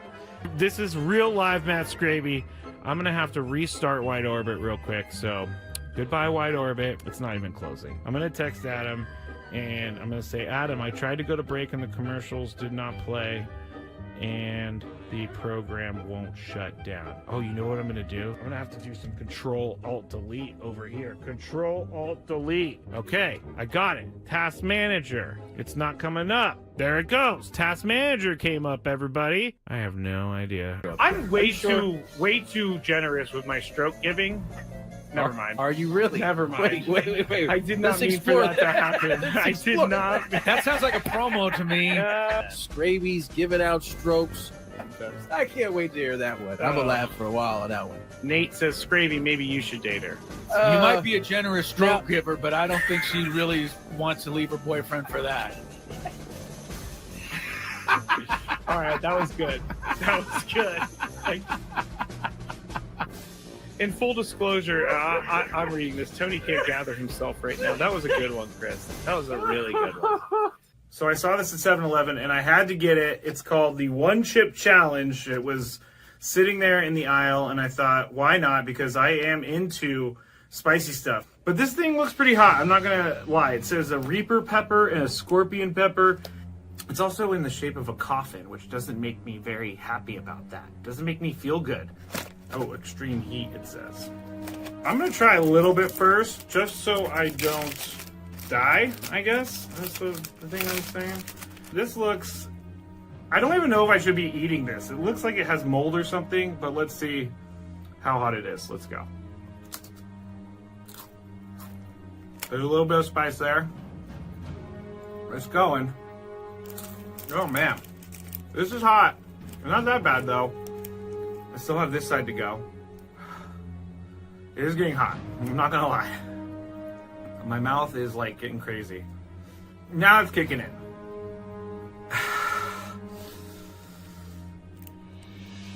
I'm not sure if I'm gonna finish this. Honestly, it's getting serious. I gotta go with the milk. My mouth is dying right now. 97.3 The Fan. Oregon State got 2 in the 9th to stave off elimination. Tie Louisville 6-6, but now Louisville's loaded the bases. Nobody out, bottom of the 9th. Whoops. 1 out. Still bases loaded. Louisville with a chance to walk it off. End the dream of the Beavs. Can I call them the Beavs? Yeah, Do you can mind? call them the Beavs. I'd rather call them that than the Beavers. I don't think either way it's fine. Dodger lineup's out tonight. It's the exact same as last night, except for Will Smith and Teoscar Hernandez have changed spots in the lineup. Will Smith's batting 4th tonight. Teoscar's batting 5th. Dave Vassegh did the same thing. Dave Vassegh did nothing to make me like Will Smith. He didn't help. No, anymore. I mean, I gave him a wide open. open thing, right? I'm like, tell me what it is. Give me something on Will Smith because I don't like the guy. And he was like, he didn't say anything. He's like, well, hey, look, what can I tell you? I was the one who asked him about the Mr. Irrelevant. Number one. Number two, he's the most vanilla interview ever. So boring, this is just what he is. He's boring. I thought it was interesting that the players blamed Dave Vassegh for like teeing him up for the irrelevant question. Teammates That was did. interesting. Yeah. Like you got him to say that. No, he said it. Yeah, I don't know that he got him. Will Smith is, I'm not Where into it. is he from? He went to Louisville, of all No places. way. Yeah. So he's probably watching the game in the clubhouse right now. He Let me went to see. Louisville. I was reading about the Padres on Sunday watching the US Open, and Mhm. they had like MLB Network on another TV, but they were all so in on the US Open they didn't even care about the Devers trade at the time. He not only went to Louisville, he is from Louisville, Yes, he is. and Louisville just won on a sacrifice fly There we go. 7-6 over Oregon State. So Man. Louisville goes to the Final Four, as it were. College World Series isn't quite set up that way, but Louisville will play Coastal Carolina, and they'll have to beat them twice to get to the finals. Did you see the coach of Coastal Carolina making sure everybody knew what their nickname was? He goes, "Say it with me, everybody. It's Chanticleers. Chanticleers, not Chanticleers, not Oh. Chanticleers. Oh, I thought it was Chanticleers. Chanticleers." Oh, well, it's like, okay. okay, fine. You get one Yeah, little. we get you, but I kind of like Chanticleers anyway, so I'm gonna call them that. Why don't you just name it something other than Chanticleers? Why don't you name your school something that we can pronounce? Yeah, I mean, no one knows what a Chanticleer is. I got to say it's true. We don't. We just don't know. Well, what now that I have is. to look. I'm sure we've looked this up before. It's a bird or a rooster. I'm guessing based on their logo. I don't really know what it is. I'm not going to find it too. All right, I have a question for you. Oh, it is a rooster. Okay, so their logo is accurate then, because It's their in the- logo kind of makes it seem that that's what it is. Oh, it's from the Canterbury Tales. Anyway, no one cares. That's a movie or a book. A book, yeah. By Chaucer. Okay. Yeah, you're getting a little bit too hoity-toity for me if you're naming your team after characters from Chaucer Chaucer books. You know what I mean? Yes. Like, we're just sports fans here. What do you expect from us? Exactly. We don't know. Exactly. All right, here's the headline. You defend him. Uh-oh. SVP baffled by Rory McIlroy's attitude. Tony sent it to you earlier today. You know my criticism of McIlroy. You think that I don't like him? That's not true. I don't like the fact that he won't meet with the media unless he has a great day. And I also think he was out of pocket by, reneging, or not reneging, but just ignoring a request from the great Jack Nicklaus to play the Memorial a couple of weeks ago. Yeah, there's like two golfers in the world you don't mess with, and one of them is Jack Nicklaus, and the other is Tiger Woods. I would think that's fair, right? Those guys have done enough for the game to where they probably deserve a little bit of your respect. And I didn't even know that and I'm getting the audio right now. I guess he said, or they sat down, Rory and Jack Nicklaus, to talk about master strategy. Like, that seems very, very, very strange. All right, so Jack invites him to his tournament, the Memorial, and he doesn't get back to him. He doesn't even get back to him. So right. there's people that are on his case for that. But he's notorious for, blowing everybody off when he doesn't do well. That's my complaint. I can get it. He's frustrated, but he's also Rory McIlroy. He's a big name. He's one of the faces of golf. He needs to speak, and he doesn't embrace that. Here's what Scott Van Pelt said. Okay. Baffled by what happened, like what's going on. Like people are going to speculate about his life. I will not do that. The man's life's his own business. He mentioned after yesterday, like I climbed my Everest and I'm trying to come down the mountain, and I get that. Like I in my life haven't ever, nor will I ever have a monumental accomplishment such as that, like finishing off the career Grand Slam. I don't know what comes afterwards. You wonder, is it like I don't have anything to chase? I don't have a hill to climb. But that doesn't, to me, explain just the fact that his resting posture seems pissed off at everyone. Yeah. And I just baffled by it because he is, I don't want to say past tense, like to me, he is such a leader of a tour, has been incredibly accountable more than anybody. And maybe he just reached the point where he's like, you know what? I'm done. I've done this forever. And now I feel like I've reached a point where I get to do wherever I want. Saying the quiet part out loud like that makes people go, oh, really? Well, that's an interesting way to frame it. All right, it goes on for a little bit more, but that's kind of what he's thinking is like. Very good, Scott Van Pelt. There's been a change. I couldn't thank Scott Van Pelt enough Because I've been making this point for months and months, and you and I keep fighting over it. And here's the thing. Scott Van Pelt isn't necessarily right. I'm not right. I don't think you're right. I think everybody has an opinion a little bit on this, but I do think the bottom line is if you're of the stature of Tiger Woods, for instance, he had to kind of meet with the media. It just was who he is. Everyone was there to see him. So even if he shot a 3 over, more people lined up to visit with him after the match than the guy who was leading, right? Oh, yeah. So he had to recognize that. I think McIlroy should recognize it too. And he doesn't have to give a big, long soliloquy every time. All he can say is, hey, I didn't play very well today. You should probably talk to JJ Spawn. He's leading the tournament. And that's it. But do something. I think there is something to what Scott Van Pelt said, though. Like he had the entire tour on his back when this whole live thing started, and he was the face of it. He was defending it. Yeah. He was the intermediary between these guys, the live guys and PGA Tour guys. And I think there is something to the fact that he's like, I don't care anymore. I don't really want to deal with it anymore. I already did my time. Okay. And so I get it. You can't just totally be a jerk, though. And I'm not a fan of stuff like that. I'm not a fan of being a jerk. It is certainly his right to say, I've had enough. I don't want that kind of pressure anymore. But if that's the case, it's certainly my right to not care for the guy for having that attitude. That is fair. That is fair. I won't be the only one. Some people still love him. I've told you many times, my friends name their 2 dogs after him, and they love Rory McIlroy more than any athlete. Well, he's taken this turn in like the last year, too. It's been pretty quick. And Scott Van Pelt said, I don't want to deal with what's going on in his personal life, but he does have, like, he almost got divorced. His wife and him are separated. They have a kid. It's like, I don't know. I cannot defend being a jerk, though. Well, you don't like the fact that he blew off Jack Nicklaus. Yeah, that really bothers me. Nobody likes that. Nobody likes that, man. Jack's done too much for the game.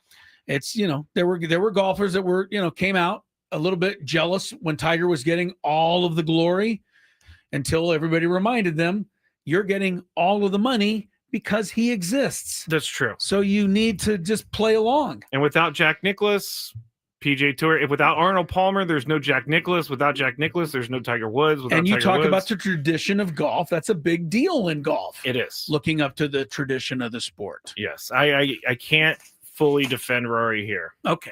We'll take a break. We got our Tony's back. He wants to play Fantabulous Sports Game Show. Hey, I love it.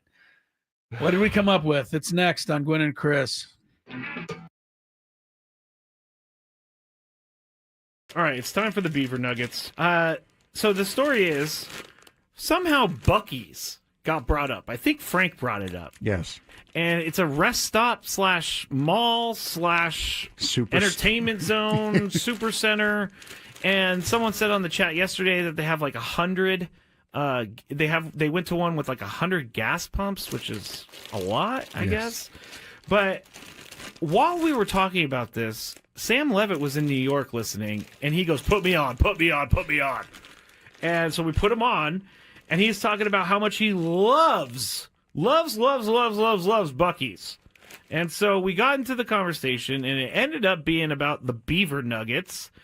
And so I had to order them because I find the name Beaver Nuggets very gross. I find it gross.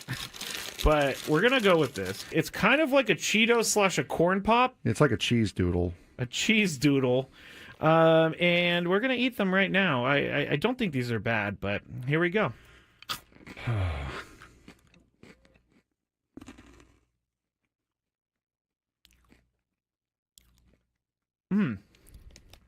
I like it. It tastes like a corn pop. I was going to say it tastes like a waffle, really. It does kind of taste like a waffle. You know what? I'm in. These are good. Yeah, I'm not. You want another one? No, I don't want another one. But yeah, I mean, it tastes like a waffle, like a waffle with syrup on it. It's pretty good. I gotta say,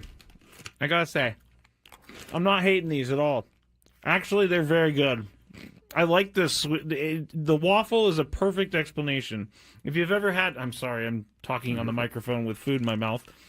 But if you've ever had a what is it? A Lay's potato chip that's waffle flavor.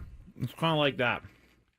Sad Fryer says, "Are they cheesy?" No, they're not cheesy at all. Actually, they're sweet. No, it's like a hard waffle with syrup on it, with dried encrusted syrup on it. Now I don't exactly know what the puff is. It could be just fake something. Most likely. I mean, it's like caramel a little bit too. All right, I gotta stop eating these because I will eat the whole bag. I love these things. I'm gonna leave them here though because I will eat this if I go home. It's just gonna be a bunch of Beaver Nuggets in my bed as I sleepwalk or something like that. All right, it's time for the Beaver Nuggets. So the story is somehow Buc-ee's got brought up. I think Frank brought it up. Yes. And it's a rest stop / mall / entertainment zone, super center. And someone said on the chat yesterday that they have like 100. They went to one with like 100 gas pumps, which is a lot, I guess. But while we were talking about this, Sam Levitt was in New York listening, and he goes, "Put me on, put me on, put me on." And so we put him on, and he's talking about how much he loves Buc-ee's. And so we got into the conversation, and it ended up being about the Beaver Nuggets. And so I had to order them because I find the name Beaver Nuggets very gross. I find it gross. But we're going to go with this. It's kind of like a Cheeto / a corn pop. It's like a cheese doodle. A cheese doodle.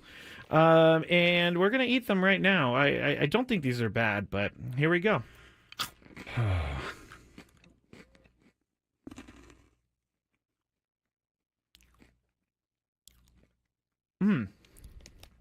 I like it. It tastes like a corn pop. I was going to say it tastes like a waffle, really. It does kind of taste like a waffle. You know what? I'm in. These are good. Yeah, I'm not. You want another one? No, I don't want another one. But yeah, I mean, it tastes like a waffle, like a waffle with syrup on it. It's pretty good. I gotta say, I'm not hating these at all. Actually, they're very good. I like this. The waffle is a perfect explanation. If you've ever had, I'm sorry, I'm talking on the microphone with food in my mouth. But if you've ever had a what is it? A Lay's potato chip that's waffle flavor. It's kind of like that.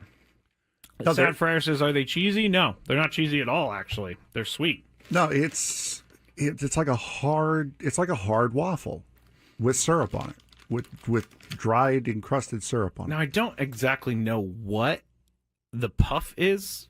It could be just fake something. Most likely. I mean, it's like caramel a little bit too.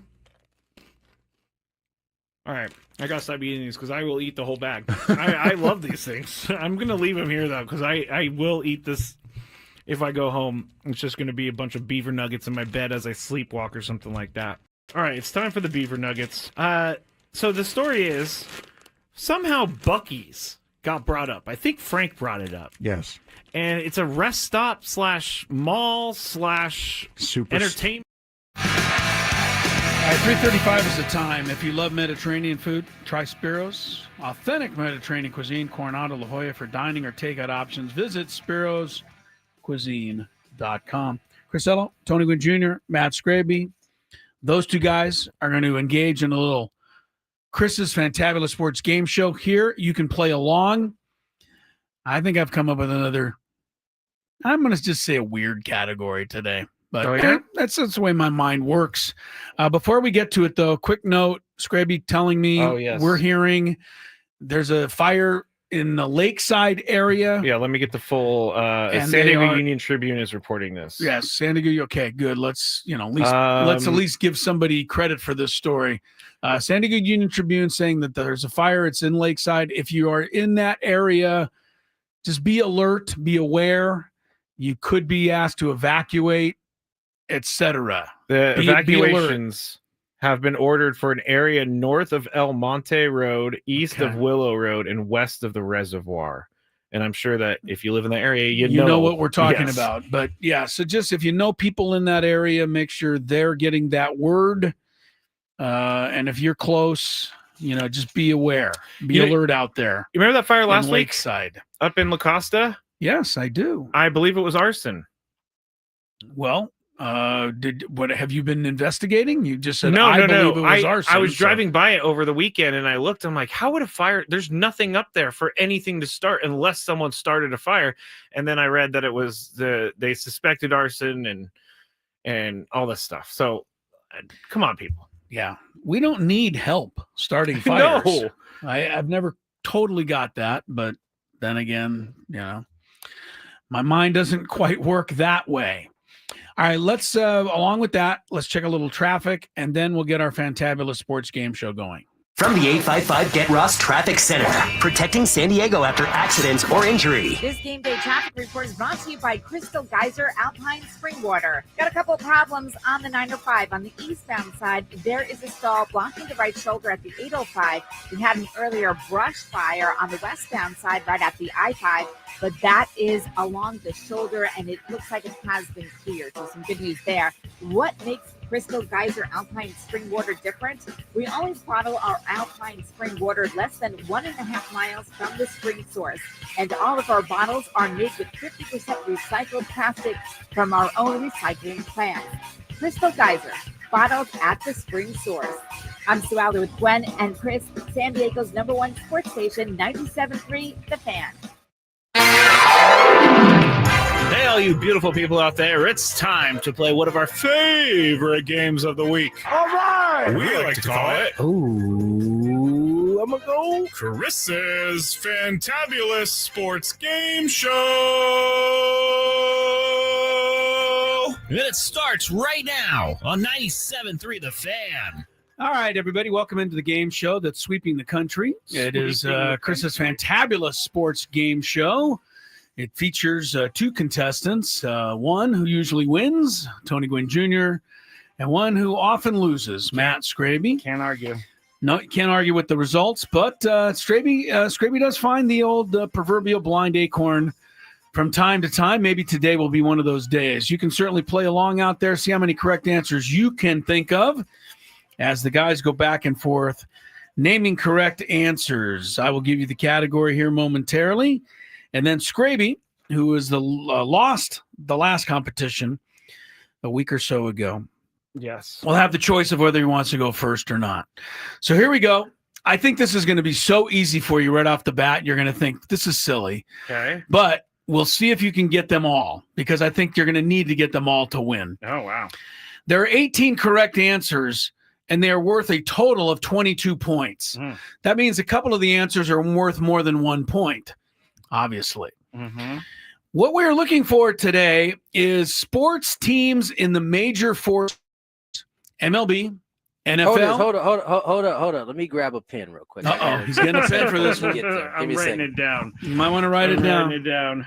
4 major sports team, 18 answers total, 22 points total. 22 points total means a couple of the answers are worth more than 1 point. You know what I do love about All right, hotel though is they always have a pen and paper ready for you. At the hotel. They do. Yes, Yes, they do. Yeah, they still have that. They don't have phones. Yeah, it's weird. They don't have phones anymore and stuff like that, but they will give you a pad of paper and the Bible somewhere in case, you get behind in the game and you need a little get behind in the game. Yes, you need a little divine intervention to help you. Tony has that advantage over you. Tony's going to call his one game timeout and go over and grab the Bible. Hold on, guys. I need the Bible. I need the Bible. I keep that on my iPad, so we're good. Okay. So there you go. All right. So 4 major sports: MLB, NFL, NBA, NHL. 4 major sports. You're looking for the team names that begin with a vowel. Oh my goodness. That's right. You're looking for the team names that begin with a vowel, and you're looking either for the location of the team, as in, say, San Diego, which would be an incorrect answer, or you're looking for the nickname of the team, like which Chargers. So either the state, either or the one. city, state. Okay. City, but which one has to have the vowel? The first letter of the name. Of either one. The first letter. Like, let's just say Detroit Pistons. Okay. The D is no good. The P is no good. Okay. You need the city name or whatever name to start with a vowel, or the actual nickname of the team to start with a vowel. Okay. Each one is different. Okay. But there are a couple that are used more than once. That's why you would get more points for them. Okay. I got it. It's a little crazy, but I think we'll have some fun with it. Skraby, you go first, I think, unless you don't want to go first. I'll go first. All right, you can name a city or a location. I should say location because not everybody's named after a city. Or the nickname of a team, if you'd like. Let's go with the Avalanche. The Avalanche. First guess of the game. Avalanche is right. The Colorado Avalanche in the National Hockey League. That does start with a vowel. Very good. All right, Tony, you're up. Your turn. I mean, the Atlanta Braves. Atlanta is good for a 3-pointer, Tony. I told you there was one little more. I told you. That's what I thought. Atlanta has the Braves. Atlanta has the Falcons. Atlanta has the Hawks. That's a 3-point play for Tony Gwynn Jr. There are only 2 more that have 2 points. My goodness. And the rest have 1. But you're losing 3-1 now. Oh, already down. This is great. I'm pretty sure I was clear that there were answers that were worth more than 1 point. Was I not? And what sports are we talking? All 4. Okay. All 4 of the major sports. You look location or you want nickname. Skraby gave a nickname. Tony gave a location. I'm going to go with Arizona. There you go, Skraby. You're learning. That's a 2-pointer. Well done. 2-pointer, yes. Arizona Diamondbacks and Arizona Cardinals. Very good. That's right. You got 2 points for that one. So we're tied at 3. Wow. And we are down to 15 correct answers left. Tony, your turn. Hey, it's a struggle early for Tony. Well, it's a struggle early for me. Yes, the Indianapolis. Oh, that's great. A winner. That's a 1-pointer. Indianapolis, correct. Good. Tony, Indianapolis starts with a vowel. That's good. Tony takes a 4-3 lead. And there are 14 correct answers remaining. Oh my goodness. This is not good for me. I'm giving you both the same hint here, but Indianapolis only counts as a 1-pointer. I want you to understand that. Indiana. Yep. Correct. Are you going with that? Indiana Pacers is also 1, so Skraby takes that one. Good. All right. I didn't want to be too confused by that. Let's keep this game close for a second. Well, no, it's good. It's 4-4 in the points, and we have Tony's turn with 13 correct answers remaining. Tony looking for a team name or a city name that starts with a vowel in the 4 major sports. How about this one? Mm-hmm. Edmonton Oilers. Wow. Which one do you want, Tony? I can only give you 1 point for. You don't get 2 for that? No, you can't have them both. That is brutal. I gotta say, it works for me, but they are the only team that qualifies in both categories. I should get 2 for that, Chris. That's a tough one. So you know what? I agree. You want to give it to him? I mean, I think that's only fair because I'm going to immediately answer whatever he doesn't answer. That's true. All right, we'll give 2 points for Tony. That's you guys voted it in. See, You I'm a good agreed to it. sportsman. I'm a good sportsman. You are a good sportsman. All right, Edmonton Oilers, and that's the only team in all 4 major sports whose name and both. nickname starts with a vowel. Edmonton Oilers. Good job, Tony. Thank All right, you Tony's very taking much. a 6-4 lead. We're down to you got 1, 2, 3, 4, 5, 6. You still got 7 nicknames left. Oh my god. And you have 1. Oh. Yes, go ahead. If we're going off of what we just did, okay. Anaheim Angels. Anaheim Angels. I can only give you Angels because they are now the Los Angeles Angels. Oh, they are? Of Anaheim. Yes, they are. Los Angeles of Anaheim. But I'm going to give you the buddy. one. Yeah, they're not Alright. Anaheim Angels I anymore. thought it was so smart too. You did. You did. He literally just He told was pretty you that there was excited. only one of those. I already told you there was Well, only I thought one. maybe he forgot. That has happened before, but not this time. Anaheim Angels would have been correct about 7-8 years ago, but they switched back to LA Angels. All right, Tony leads the game 6-5. You guys have named 1, 2, 3, 4, 5, 6, 7, 8 correct answers. There's only 10 remaining. Tony, looking for a nickname or a city or a thing. How about the Orlando Magic? Orlando Magic's a winner. Destroying me. Very good. Gives you a 7-5 lead. He's not destroying you. He's got a 2-point lead. This is very Might as well close, be Scrabe. 17-point lead. I'm sorry, Scrabe. You're hanging in there. Hang in there. You know, I pride myself on being a geography guy too. And I'm Yeah, not. well, this is geography plus, This will be spelling. the second time I dominated you. This in is geography, this buddy. is a tricky I know. little category here. You have to think of these. When you hear them all, obviously, you're going to go, oh, God, that's terrible. How did I blow that? All right, so let's go with the Eagles. Eagles is good. Very good, Scrabe. Well done. Been holding on to that. Eagles is a winner. Philadelphia Eagles are the only NFL team, by the way, that qualifies Interesting. in that category. Interesting. That is correct. And we have a 7-6 score. Yeah, it's really close. I'm impressed. But both of you guys doing a good job. All right, Tony, with a 1-point lead. No strikes yet in the game. Nobody's missed one yet. I'm gonna need this 2-pointer here, sir. Going to take 2 from you. Yeah, I'm gonna need the Houston Astros and the Houston Texans. Yeah, well, you can have the Astros. Texans, I'm not going to give you. It's like, wait, what? I don't believe I got Texans. lost. Texans. I got lost. I was feeling You got myself lost. there. You got excited for a minute. Yeah, the Texans is not qualified, but a good try. AEIOUT. Tony's reinventing the English language now.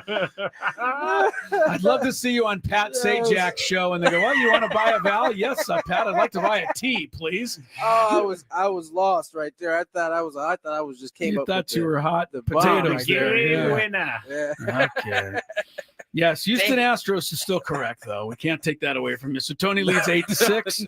No, you can't. That was funny. Scraby, you're up here, only down by 2.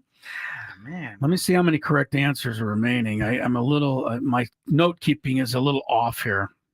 That's surprising. It is, because usually I'm pretty organized. I know. Okay, there's 3, 4, 5, 6, 7 correct answers remaining, worth a total of 8 points. 7 correct answers left, 8 points total. What do you got? Do I just need to say the state and then I get 2 points? Go ahead. What do you got? Utah. Utah's a 2-pointer. Scraby, well done. Oh, man, he's happy now. Utah Jazz and the Utah Mammoth. Right? That's the hockey team's name now. Yeah, you don't like it, but it's worth 2 points for you. That ties it up, 8-8. And we're down to 6 correct answers left with 6 points worth. So each of these 6 is worth 1 point. And you got 3 of them are location names, and 3 of them are nicknames of teams that you haven't used yet. So we're down to the nitty gritty. We're tied at 8. Tony Gwynn Jr.'s turn. No strikes. Oh, how's this going to turn out today? We're down. We're getting close here. It's not easy to come up with this. My brain is fried right too. now. You guys are both, I see both of you like there's a little steam coming out of your ears on both of you down here. I'm like, Montana, no. Well, don't even be giving hints. You never know what's going to trigger somebody to get a correct answer. Man. My Yes, we have three locations that start with vowels that have not been named, and we have 3 team nicknames that have not been named. Oh no. Tony's got one. Sounds like. What you got? Baltimore Orioles. The Orioles. Correct, Tony. Good job. The Orioles. That gives you a 9-8 lead. Dang it. Down to 5 to go, Skraby. I don't know if I'm going to have a tiebreaker here. You guys might have to end up tied today if you guys go all the way. I don't think that's going to happen. Well, you can maybe get all 5 here. You know Who what? knows? What do you Can I got? ask a question? Sure. Is Y a vowel in this Y case? is not a vowel in this case. Nor is T. T. I thought A-E-I-O-U and sometimes Y. And not this time. Oh, okay. It's only sometimes Y. Not this time. You said it, sometimes Y. This is not a time. This is really hard. Well, this is really you hard. have no strikes. You have 2 nicknames left that have not been used. And you have 3 location names that have not been used. I know I'm missing some sort of hockey. Well, of course name. you guys. Oh! What do you got? Oh! The Islanders. The Islanders. Good job, Skraby. Pulled it out of your rear end. Well done. Frank Marchese, had he been here, would be screaming at you to name his favorite team, the Islanders. Very good. I don't know if Frank is telling the truth on his teams there, What, you don't think he likes the Islanders? Yeah, he grew up he's on just the missing island. New York. No, he likes his Islanders. He doesn't like the Rangers. He's fair. Okay. All right, we're 9-9, 4 to go.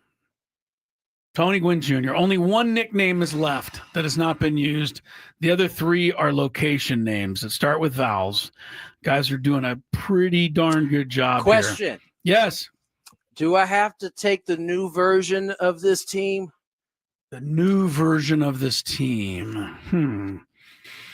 I don't think Chris knows what you're talking about. Well, I think I might, but just go ahead and throw it out there. Do I Tony. have to follow their wishes on calling them what they want to be called? Yes, but that will be correct for you if you call them what they want to be. I could get 2. Oh, you could have back in way. the day, but no, only 1 today. Give me the Athletics. The Athletics, yes, that's right. You're right, Tony. Oakland Athletics back in the day would have been 2. That would have been a 2-banger. Yeah, only get 1 because they are just the Athletics. All right, so there go all the nicknames. There are no vowel nicknames left. I think I have. There are one of the 3 6. location names left. Skraby, you need one here to tie it back up. We're good on time, but you got to give yourself a little bit of a time frame here. I know. So you got 3 correct answers at this point, or all that will save you. All the stupid cities in Ohio are start with C. Okay. Stupid. All right. Well, you can try a city that starts with T. I might give it to you. Tony tried that one; it didn't work, but you can always try it. I might be in a better. It was worth a try. You right, might I have might be in slipped a up better. and went with it. I might have just not been paying attention that time. Right. Could have snuck past me. Could have got lost in my excitement and just was like, That's you know right. What? Hey, 2-pointer, Tony. Good job. Man, I am really. Well, you're gonna have to give yourself a buzzer. Okay, I think. hold on. Give me a second. I'm giving you a lot of seconds here. Give me a second. Giving you a ton of seconds. I can't give you any more. All right, Chicago, whatever. Chicago, no. Okay, so that's the first strike. Tony's got a 10-9 lead. 3 correct answers. Tony, do you have one? Do you think? I think so. All right. Is Ottawa still in the league? The Ottawa Senators are still in the league. Yeah, they're still kicking. That's correct. Ottawa Senators. Tony pulls out a deep left field hockey team there. Yeah, that was pretty good. Takes an 11-9 lead. As you can see, I wasn't even sure if they still. You didn't even know if they were still in the league. Yeah, they're still there. Now it's down to 2, and Skraby, you need them both to forge a tie. So you're going to have to come up with one here. I would love to give you clues, but I think in this game it can be too helpful to give you even a clue. I don't think it's been said. I got it. Obviously, they start with vowels. That's all I can tell. I got nothing. You got no cities out there that are coming to mind or location names that are going to save you. Really here. wish Y was one of those vowels. Well, it would just extend the game. All right, Y's good. What do you got? Yankees. I'll take that as a buzzer. Okay, Tony, this is for the game. If you name either the two, you will wrap it up today. It's funny. I think Skraby went there, but went the wrong sport. You forgot about it, right? I think it's the Anaheim Ducks. It is the Anaheim Ducks. Yeah, What you an said the idiot Anaheim I am. Angels. What a dummy But I nobody am. said the Anaheim Ducks. That is it. 12-9 victory for Tony Gwynn Jr. in today's Fantabulous Sports Game Show. The one that you guys missed, the only one you didn't name, is one of the most front page sports team names going right now. They're on the front of every sports page in the country today. Not the Dodgers. It's not the Dodgers. This team happens to be one game away from the NBA title. Oh my God! Oklahoma City. That's the only one you didn't name. Well done, though, guys. I'm not paying attention to the Yeah, NBA finals. definitely not. You guys did very well, though. Only one strike. Tony wins at 12-9. Skraby with kind of a soft toss of the pen today. He's kind of used to losing these things. It doesn't make it any easier, Chris. I know. Okay? I know it's rough, but I was glad with your, reaction wasn't as bad as normal. We've got Chris versus the fans. Your chance to play some trivia next. 833-288-0973. Padres Dodgers today. This one is way out of here.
Gwynn and Chris, 4:01 is the time. Crisello, Tony Gwynn Jr., and Matt Skraby. Tony's in L.A. getting ready for tonight's broadcast. Back with us for the Big Five at the bottom of this hour. Yeah, Manny, I thought walked. I think it was Manny. No, I beg your pardon. It was Bogaerts. And it would have given the Padres first and second with nobody out in the, I think it was the sixth inning. You may recall that was when Sheets hit the line drive double the other way down the left field line. Bogaerts clearly walked on the 3-1 pitch. It was below the zone, but they called it a strike. And I think if you had the old helmet tap, they could have got that changed. The Padres would have had two guys on, tying run coming to the plate. Who knows? Instead, next pitch, Bogaerts flies out. The inning kind of petered out from there. The thing that was interesting was in the bottom of the inning, I forget who it was. I think it was Teoscar Hernandez was up, and he took a pitch that was a little low, and the umpire called it, a strike against the Dodgers. Mm-hmm. Dave Roberts, lost his mind. He was less than pleased. So, it's just funny. People don't have great memories, right? There's a bad call that goes against them. Yeah, but just a couple minutes earlier, you got the benefit of a bad call. And that was a much bigger one, the one on Bogaerts, because it was ball 3. He would have walked, and the Padres would have got the tying run. But it didn't happen. The Dodgers won 6-3. Doesn't the umpire know that Xander Bogaerts is just going to get crushed for that by the fans? Come on, umpire, put him in a good spot. It doesn't matter for Xander, man. He did have an RBI double last night. It's not enough. There's not much he can do at this point other than get a hit every single time he comes up the rest of the season. That's unlikely. That is unlikely. All right. What is more likely is that you out there could be finding yourself on your way to Las Vegas. How you do it? You win. Chris versus the fans. If you had one shot, one opportunity to take down the human almanac himself, howdy do. Now is your time. Listen to me, this guy is dangerous. Now is your opportunity to win a prize. Well, I hope you know what you're in for. Chris versus the fans starts now on 97.3 The Fan. All right, I put the wrong prize in there, so I am desperately searching for our other prize. Oh yeah, this is you're gonna have to put the right prize. All right, it's a long one. Yeah, I got it. Yeah, you will be qualified Elevated for a chance pool and all that stuff. Yes. Yeah, to win our grand prize, the spa and pool getaway at Resorts World Las Vegas, home to the largest elevated pool complex on the Strip. You will receive a 2-night stay at Resorts World Las Vegas, dine poolside at one of the 5 unique pool experiences, and experience the ultimate in relaxation and wellness at Awana Spa, one of the largest co-ed spa facilities in Las Vegas. To book your summer stay, please visit rwlasvegas.com. By the way, lineup quirk tonight, Scrape. I got a hold quirk on for you. Did we give the Padre lineup? We did not. Okay. Tatis, Arise, Machado, Sheets, Bogaerts, Crony, Iglesias at short tonight. That means Bogaerts, DHs, Lock Ridge, center field, Maldonado catches. Here's the lineup quirk tonight up in Sacramento. Batting sixth. Padres thing. No, this is not a Padre lineup quirk. This is an overall lineup quirk. Batting sixth for the Oakland Athletics tonight, or the Athletics, sorry, is batting sixth playing third base, Max Muncy. Tonight for the Dodgers, batting sixth and playing third base, Max Muncy. That's, you don't see that one every day. No, you don't. Doesn't seem like that common of a name, but right. 2 major leaguers are there. Yeah, and I was going to look it up. Are they related? I don't think so. No, they're not. Yeah, so that's just a total craziness. That is craziness. That you'd have 2 guys with the exact same name, same spelling, etc. Same position. I'm looking up Max Muncy here. According to Baseball Reference, nickname, Funky Muncy. Which Muncy are we talking about? The Dodger guy. He does not seem like a funky guy to me. Can't ever recall that being actual Lucas nickname. That one time that guy was giving him stuff getting on the bus, that look was not funky. That look was, I want to kill you. Muncy's pretty hardcore, but I think Will Smith's got him beat now in terms of being kind of a jerk and kind of just not really having any fun at all. Yeah. Like Will Smith, Mr. Serious, and I think kind of Mr. Rude. Mr. Rude. Have a little respect for the people you're playing, Will. Will has none. None. Do they share the same birthday? Someone is saying. Who, that Max would be Muncy and Max insane. Muncy? That would be insane. Here, I can look. I'll look up A's Max Muncy birthday. Well, it's going to have to be August the 25th. August. They do. They have the same birthday? They do. Whoever put that in the chat was right. That's insanity. They're both born August 25th, although different years. That's still just like, what are the odds? I can't believe somebody brought that up in the chat, and then it's true. Yeah. They do. Yeah. Have the same birthday. Are they? They have to be related I know, in some way. but it doesn't say so here in any way. All right. Normally they put that stuff in here. Here are the rules. You have to make it through 3 questions. Each question will get more difficult. If you get the question right, you move on. If you get it wrong and Chris gets it right, you're eliminated. But if Chris gets it wrong, then you move on to the next question or you win. If you're a first-time player, let us know. Oh, I'm sorry. I'm just like out of it today. First-time player, let us know, and you'll get the first question for free today. All righty. Let's go with our first contestant. I think you can win out there today. I'm pretty kind of a we got a fried brain guy over there. I'm the golf course. He's still thinking about the 8 golf balls that he lost earlier. I don't know where any of them are. The golf course crushed me today. So poor guy. Yeah. Troy, you're up first. Hello. Hi, Troy. What's up, boys? Are you ready to We're play? hanging in there. Yes. Let's go. Here we go. Troy. Which Padre had a 4-hit game this past Sunday? Tatis. Fernando's got 10 hits in the last 4 games. Yeah, he's I can't say he's back, but he's kind of back. Yeah, he won't be back until he goes over the boards a couple times. Yeah. Tonight would be good for that. All right, here we go, Troy. Question number 2. Coming into today, who has the best batting average in baseball? Aaron Judge. Aaron Judge is correct. Still correct. Aaron Judge has had it all season. I got asked that question last time. Oh, he got asked that question last time. All right. Well, that's okay. Just one of those lucky things, Troy. All right. See if you can make it pay off here now. Question number 3. JJ Spawn won the U.S. Open. Who came in second? Tiger Woods. Tiger Woods. Stay there, Troy. Stay there. I think the kid's name was McIntyre. I'm going to say Robert, but I shouldn't have to name the first name. Wow. It's Jeopardy rules. I'm sorry, Troy. Chris did get that correct. I did not think that Chris was going to get that. I was watching the tournament. Come on. I just didn't think you would ever remember Robert McIntyre. You weren't here yesterday. I told everybody that I leaped off the couch 3 different times during the back 9 yesterday. That's kind of crazy.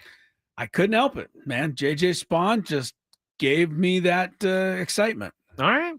Those shots he made, I thought were just that good. Well, they were. Okay. They absolutely were. They were couch jumping shots. Those are shots that you dream about as a kid on the range. Anybody screams, even if you're not a golfer, you dream, well, I'm way over here in the putt. I can't even see the hole, so I'm just going to putt it and see what happens. It never goes in. Yeah. Did you see JJ Spawn's wife react to the putt? She was like, I can't believe that just happened. I think everybody had pretty much the same reaction. All right. Here we go to our next contestant. We're going to go to Martin in El Cajon. Hello, Martin. Martin. Hey, guys. You're up, buddy. All right. You ready to play? Good for you. Hello. Oh, hello. We have Martin and friend. Yes, Martin and friend. All right. Here we go, Martin. Question number 1. What team does Caitlin Clark play for? Oh, Jesus, what's her name? Indiana. Good enough. All right, you got it. The Fever. If you're ever asked again, it's the Fever. It's not a good team name, Fever. I'd really not agree. I mean, I agree. Yeah. It's an affliction. Yeah, right. Yeah, it is. That's what happens when you get sick. I know. You play for the Indiana. I've got snot coming down my Yeah. nose. That's not a good name. All right, Martin, here we go. Question number 2.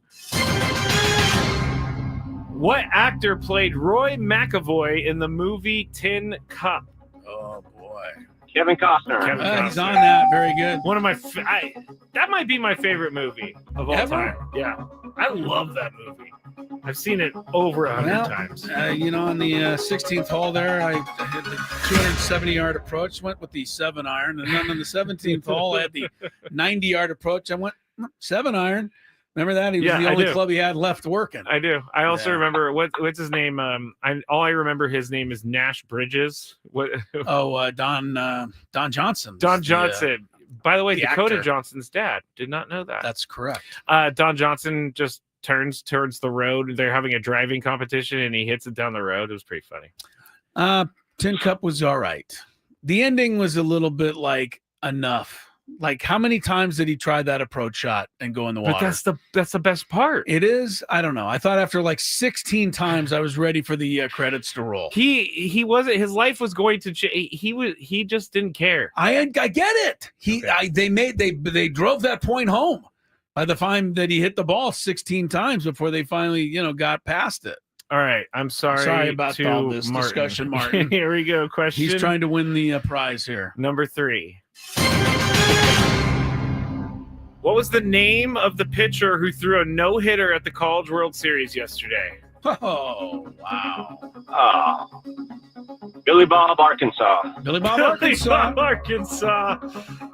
I know Chris knows this. I don't. You don't? I'm pretty sure his first name, I think, was Gage. I'm going to need both. I know. You got to at least come in the second name. I'm going to say Wood. I don't know. Oh! Sorry, Martin. Oh, sorry, Martin. Close today. It was Wood, huh? It was. All right, let's go to our next contestant, Wyatt. Hello, Wyatt. Hi, Wyatt. Welcome Hey in. guys, how's it going? Pretty good, sir. Pretty good. You ready to play? Yes, sir. All right, here we go. Let's see. Who was the winning pitcher for the Padres on Sunday?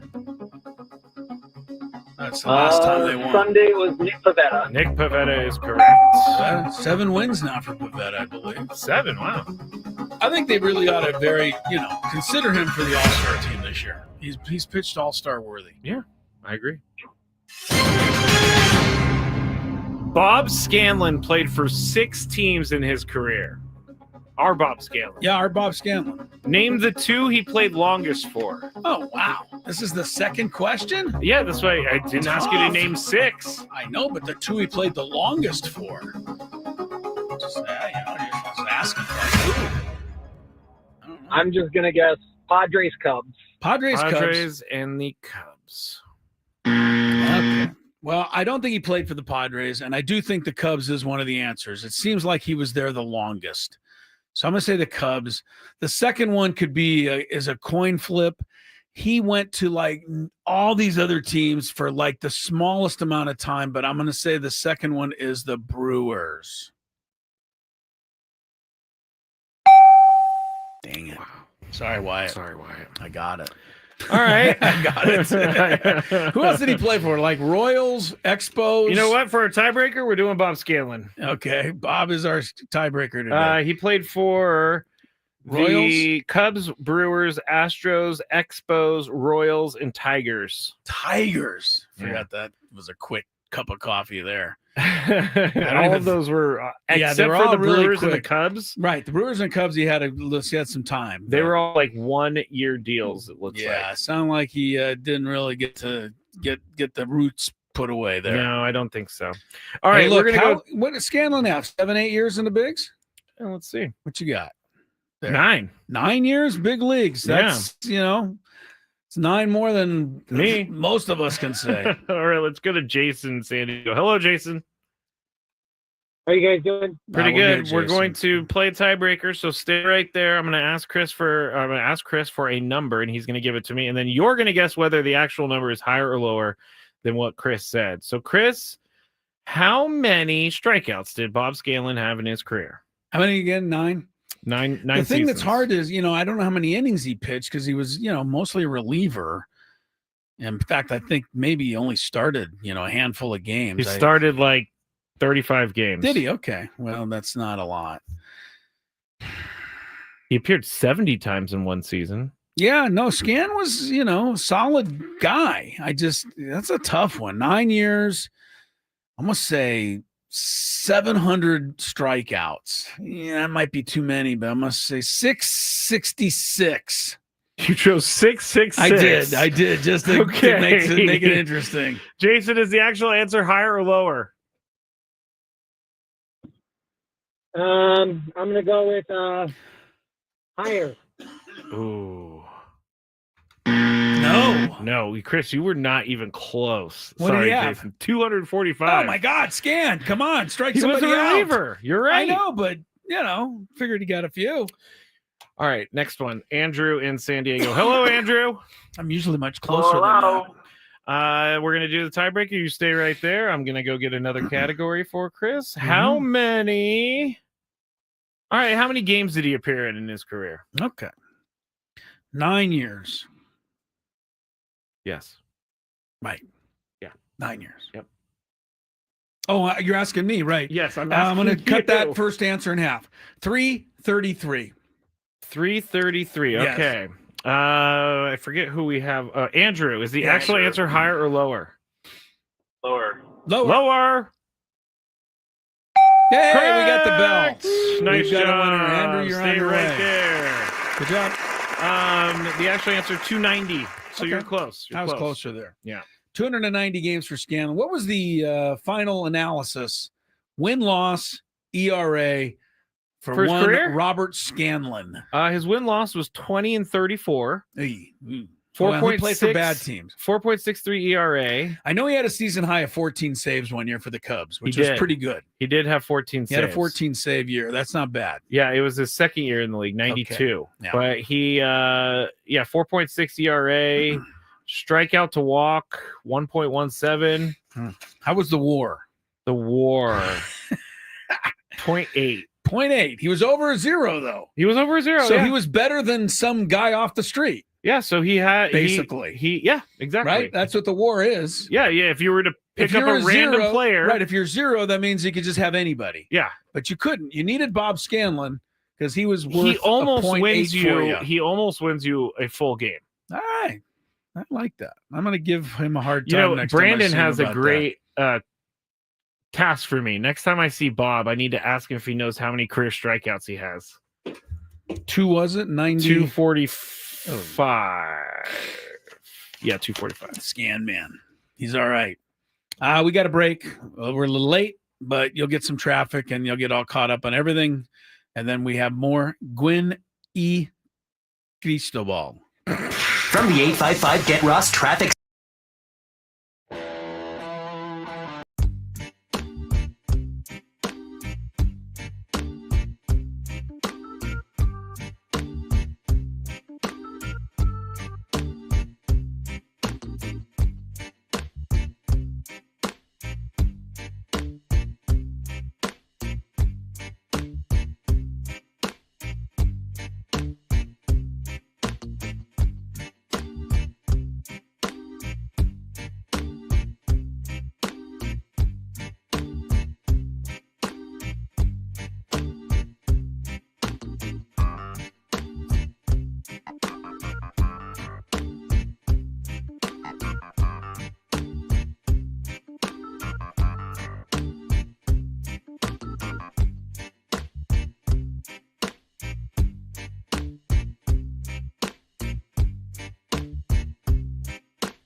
got the Big Five just a few minutes away. Skraby loading it up. Tony Gwynn Jr. and myself, Chris Ellum, will have at it. Coming up next, last night, OKC got it done. Beat INDY. What was it? 120-109, I believe, the final.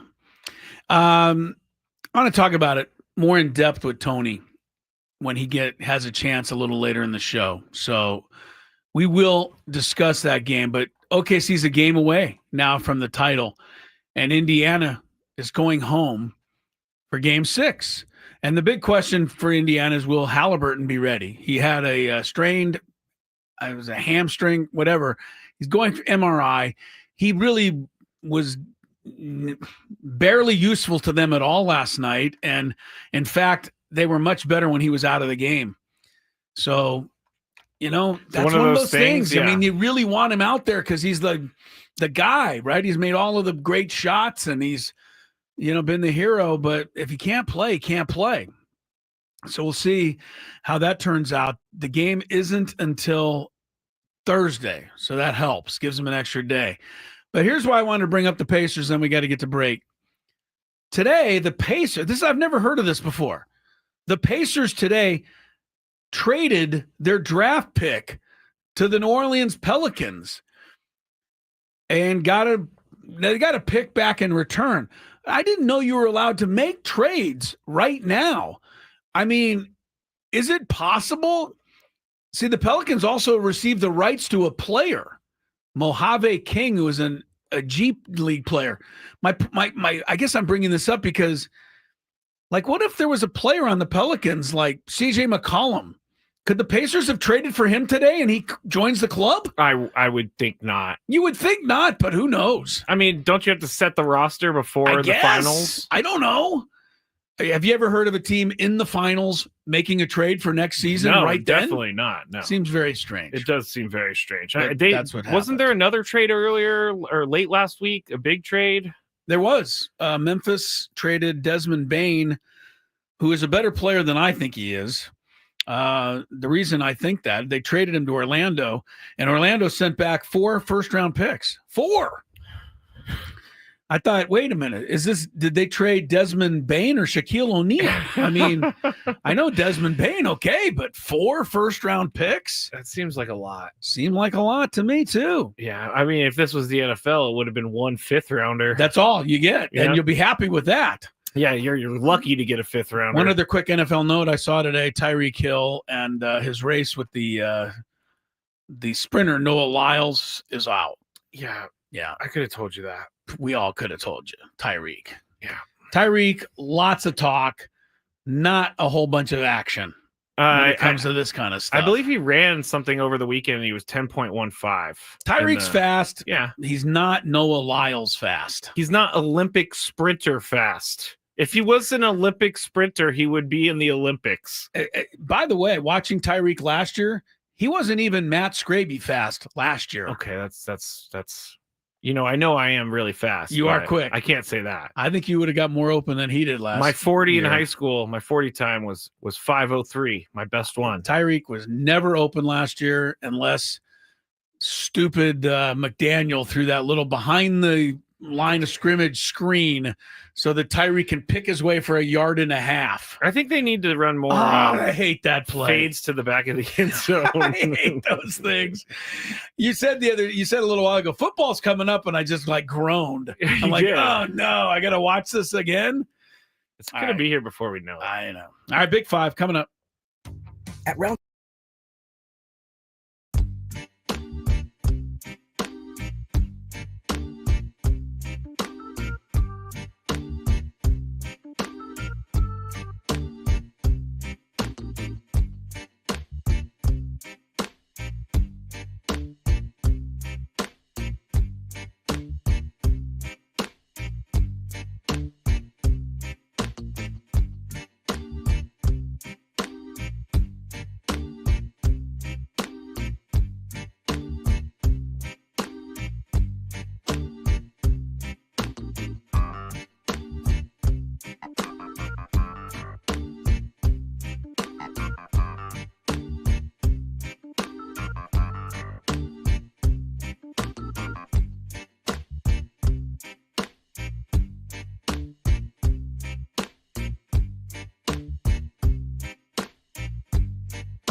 get into a Big Five.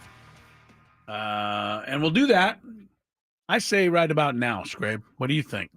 I think good? That is a great idea. Thank you. From the 855 Get Ross Traffic Center, protecting San Diego after accidents or injury. This game day traffic report is brought to you by Crystal Geyser Alpine Spring Water. Got a crash on the 5. It's on the northbound side at Carmen Valley Road, exit 33. It's in the center divider. Then on the southbound side, the exit ramp is partially blocked by exit 47 with a stall in the right lane. 78E slows down at College Boulevard with another accident. What makes Crystal Geyser Alpine Spring Water different? We always bottle our Alpine Spring Water less than 1.5 miles from the spring source. And all of our bottles are made with 50% recycled plastic from our own recycling plants. Crystal Geyser, bottled at the spring source. I'm Swallow with Gwynn and Chris, San Diego's #1 sports station, 97.3 The Fan.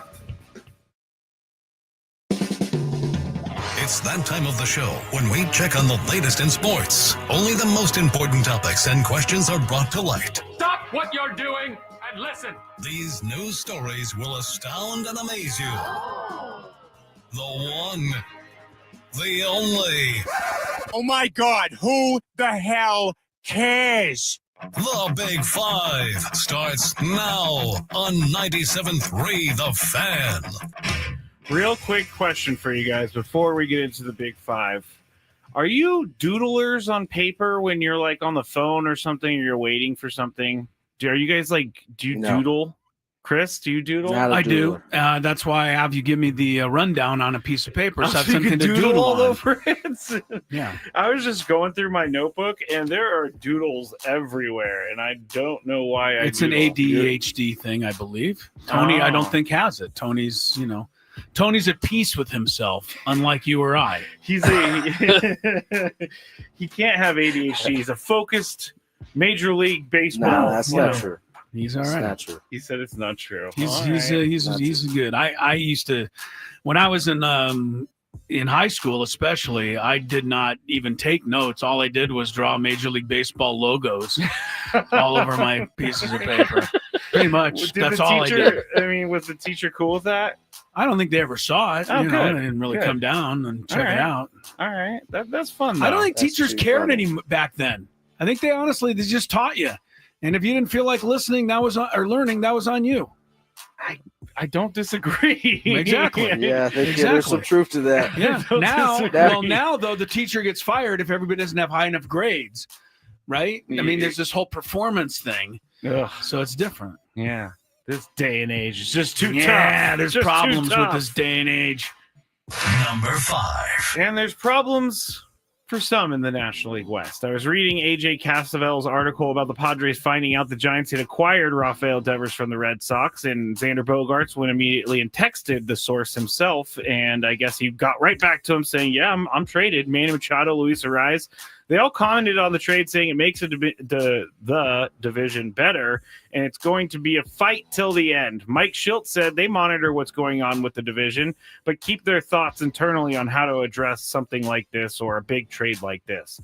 Tony, I know AJ is not going to go trade for trade, so let me put that out there first. But do you think AJ Preller feels pressure to make a trade because the Giants did? No, he does not. He feels only pressure to make this team as good as he possibly can. He doesn't. He's not going to be reactive, no matter what anybody says, and that is the way he's conducted himself from the time that he got the job. He has never been on anybody's clock. I know people will want him to move. He's going to move when he feels like he has a deal that best suits the Padres. And I know that will be the case. At the end of the day, that's where it's going to be. Chris, do you think AJ feels any pressure to make a trade because the Giants got Devers? No. The 4 games behind the Dodgers in the standings, if it becomes 5 or 6 or, God forbid, 7 by the end of the week, I believe that would help at least feel, motivate him. But I believe he's already motivated. Yeah. He can't be looking at this team and not think that it needs, some improvement in certain areas. All these things that we've all talked about. If we can see it, I'm pretty sure AJ Preller can. So, no, I don't think the Giants move means anything as far as what the Padres do. They have to take care of their own business, and you can't just react to what somebody else does. I said yesterday they need to make a trade, but it has to be the right trade. Can't be the wrong trade or the they got Devers, I need to go after someone trade. So Number 4. Not that you guys really asked for my opinion on anything, but I gave it to you anyway. There was an athletic, Tony's shaking his head. There was an athletic article released talking about how many social media posts abusive gamblers send to athletes.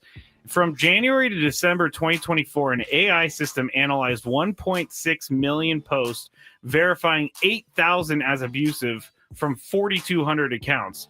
458 players were targeted, with 5 receiving 26% of the abuse.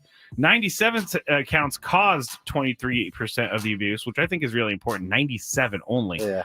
With angry gamblers responsible for 40% of those. I know I'm throwing a lot of numbers. Of the 10 most prolific hater accounts, 12% of abuse, 9 were suspended or deleted. One account sent 263 abusive messages in 2024, but they have not done so yet in 2025. So someone got to them. Chris, something has to be done. So what can be done? Well, we've gone through this. I know. I don't know what else you want me to do. I know. There's proof. People say, oh, gambling has nothing to do with haters on social media. That is proof. Yeah, well, I didn't need to hear any of it to already be convinced of it. I have to be honest with you. I'm not, it's good research by somebody. The AI system. But the fact that there are people out there that are myopic enough to think that the hatred of athletes and the threatening messages and things that these athletes are getting has nothing to do with gambling. I mean, you'd have to be from another planet not to recognize this already. So it's all the gambler CEOs that are like, nope, nothing to see here. Yeah, right. The guy at ESPN from ESPN Bet, he said, oh, no, this has always been an issue. Okay. What are you going to do? You want the real answer? You're going to go back to outlawing gambling again. You're not going to get in bed with FanDuel and BetMGM and DraftKings. But what a waste of time it is for me to say that, because we know that's not going to happen. True. But that's the only thing that's going to fix it if you don't let people gamble on these games and on these athletes. Yeah. But they're not going to stop it. So you got an issue to deal with. Tony, something has to be done. So what can be done? Yeah, I think Chris kind of said it all. The only way to kind of undo this is to go back to the way that things were. And even then, it'll just be underground. It won't be like in your face.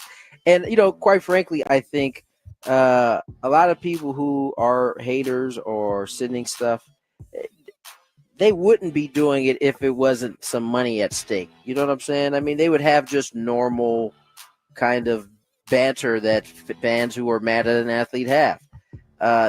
It gets personal when it gets into your pocketbook. I mean, that is how a lot of these people roll. And so, I would say that the only way to undo this is to, in fact, go back to the way it was, which we all know will never, ever happen. No, it will never I mean, isn't there happen. something wrong that there's thousands upon thousands of gamblers now every single night? Because I've seen a few stories on this. Thousands of gamblers who bet everything they have that Angel Reese will miss her first shot every night. Like, is this where we really want to be? Is this what the whole entertainment thing was intended for? No. And I mean, what's the hatred going to be when she starts making it once in a while? So I just it's gone all wrong. But there is nothing anyone's going to do. It's like, to me, it's like alcoholism. It's not me, it's them. That's what the gamblers think. It's the player. They're the one who missed it, and I should have made money off of this. Idiot. Yeah. Number 3. Well, I guess this was inside the sport fighting, but Arena Sabalenka? Arena? Oh, Arena. Yeah, Arena Sabalenka. Okay, Arena. Yeah, I don't know why that word looks so weird to me. She has apologized to Coco Gauff for unprofessional post-match comments after her French Open final loss. She was defeated 6-7, 6-2, 6-4, and she admitted to Eurosport Germany that her remarks that suggesting her errors were to blame for her losing rather than Goff's performance. She said those were a mistake. She expressed regret, attributing it to emotions, and revealed she recently wrote to Goff to apologize. Tony, do apologies always fix things? Not always. I think generally speaking, they don't always fix things. I think in this specific case, I think it will. I think she this is like her second time addressing this. I think she said what she said. She got a lot of backlash. She had some time to kind of reflect, and I'm sure the backlash sped that up a little bit. But I don't fault her for that, right? I think she was emotional after losing a final, and as she said, she lost control, and it's a learning moment for her. And she seems pretty contrite in how she's kind of approached everybody or approached this situation, and including Coco Gauff, who she reached out to personally. So I think, I don't know why I didn't see why she had to address this again. I don't know if something happened where she just maybe is continuing to get backlash, but nonetheless, I think we should kind of move on. She did what she did.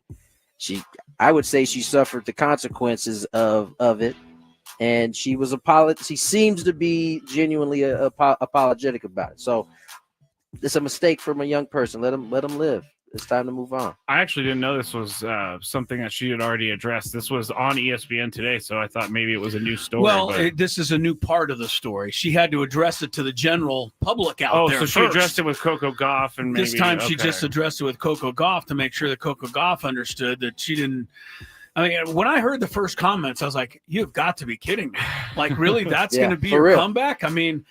I was like, you're salty right now. That is really a rude thing to say after you just lost a championship match. You're not good. I'm just bad. Well, first of all, Sabalenka, there's a little truth to it. Sabalenka is so good that she has to play poorly to give Gauff a bit of an opening, which Gauff took advantage of. But you can't say that, and she knows it. So Tony's on it, man. This is a young person. They made a mistake. Seems like they've learned from it. Hopefully everyone else who saw this will kind of learn that's not the way to go about it. She's apologized, and now to Coco Gauff, this is over as far as I'm concerned. All right. Number 2. Yesterday there was a game for the FIFA Club World Cup, which I guess is new, but it was at the Mercedes-Benz Stadium in Atlanta. Yes. Were you gonna say something? I was just gonna say it. I was gonna say it's basically World Cup for clubs. Oh, and okay. And it's not new. It's not new, but they've expanded the field to about 30-some teams. It used to be like 7. Okay. And so it's a much bigger deal now because they're involving a lot more countries. Chelsea was here in Atlanta playing against LAFC, Los Angeles FC, and Chelsea won. But head coach Enzo Maresca, he noticed something about the game that was a little strange. There was only 22,000 fans in attendance for this game when the tickets they could sell up to 70,000 tickets for this Mercedes-Benz Stadium. Other matches in this FIFA Club World Cup have been attended well, but this one wasn't. My question is this, Chris: is soccer just not in the American sports watching DNA? It's getting closer to being a part of the DNA. Yeah, I think it's getting closer. I think we get the World Cup, right? When the World Cup comes, we're going to, there's not going to be a ticket to be had. We won't miss the World Cup. I don't even know if our team's going to make the World Cup. Well, that's another story, but the World Cup is recognizable. I think the MLS now is recognizable enough to where, here in San Diego especially, like every match has been a sellout or real close to it. I don't think the FIFA, whatever this is, Club World Cup, and I already forgot the name of it, I don't think that resonates enough yet. Maybe in it's this too country. New. Maybe it's too new. So it's got a ways to go. Now the name's Chelsea. Chelsea's huge. Chelsea and LAFC resonate to a certain extent, but what were they playing for? What was this about?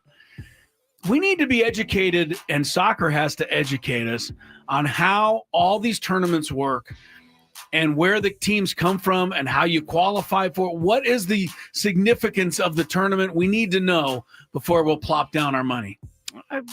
I'm with that. I'm with that. Tony, is soccer just not in the American sports watcher DNA? No, I think it is. I think it is, and proof of that is the other places you mentioned that sold much better than specifically Atlanta. Yeah. It may have just been the area. Atlanta's popping. They got a lot of things going on. So, that may not, it's considering that I had to kind of explain to you what it was. Yeah. That's kind of what Chris is getting at, right? The problem. And I think it's, I wouldn't say it's a problem. I mean, it's the first year of it being out in the United States. So, maybe there was some, oversight where they didn't kind of anticipate this part, having to kind of maybe promote it a little bit better. How did LAFC get in this tournament? Why isn't SDFC in this tournament? Somebody would have to explain that to me. Like, I don't get it. Exactly. I'm sure there's a good reason.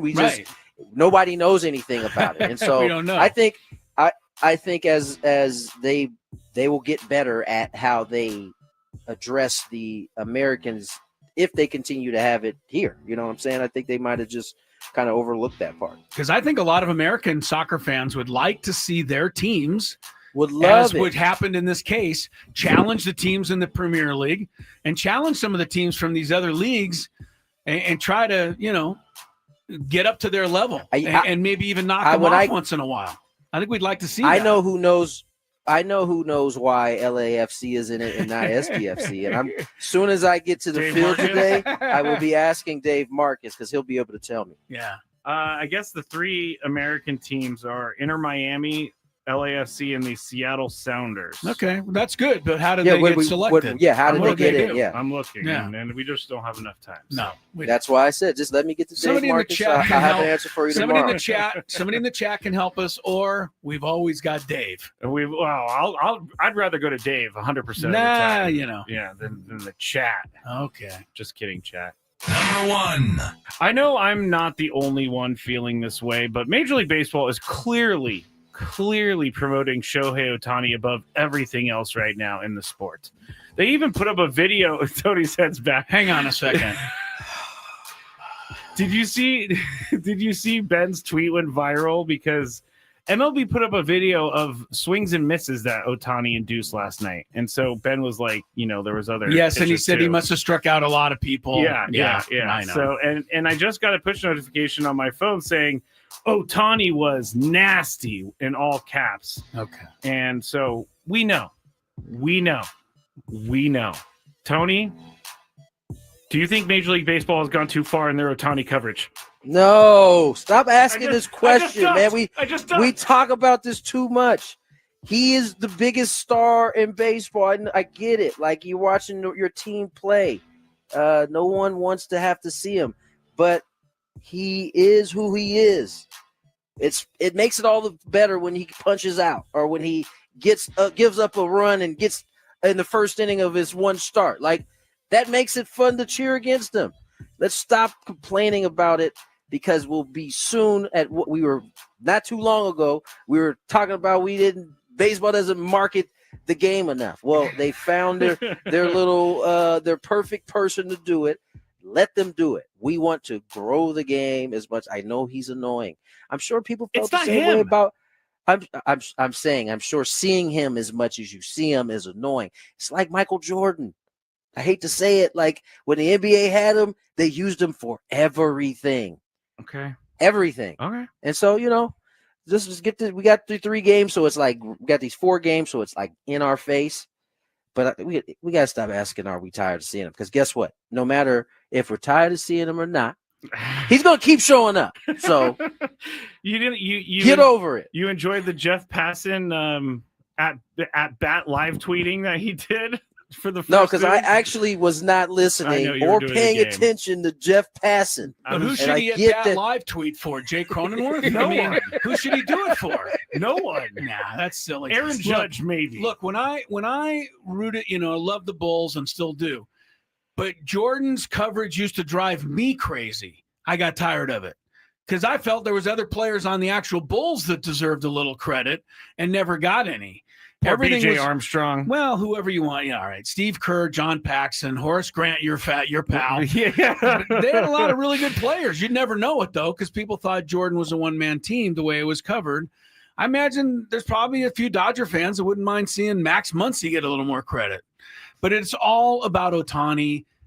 This is how the world works. Stop it, Skraby, with this. I just think it's a misrepresentation when they only show good pitches out of the 28 that he threw. They never show. Have they ever showed Michael Jordan missing a basket? Have you ever seen him miss a jumper? I have. When's the last highlight you saw of him missing a jumper? I have in a Gatorade commercial. They made it happen. Not very often, though. All right, that's it for the Big Five. He is the Michael Jordan of baseball now. I get it. I don't have any problems with it. Shohei. You don't get it. He seems like a fine guy. He seems like a good dude outside of, never mind. Let's get moving. When we come back, it's the happy hour, and Chris and I are going to set you up for this Game 2 between the Padres and Dodgers here on 97.3 The Fan. You want bold takes? You want real San Diego sports talk?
and we are. We're fired up, man. We had 4 full hours for you today, 1 to go.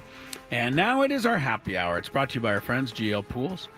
They are the swimming pool experts. That's right, GL Pools, trusted by thousands of San Diegans since 2006. They've been doing this for 20 years. Baseball season is in full swing. So is swim season. Call GL Pools. And when you do, mention the word radio.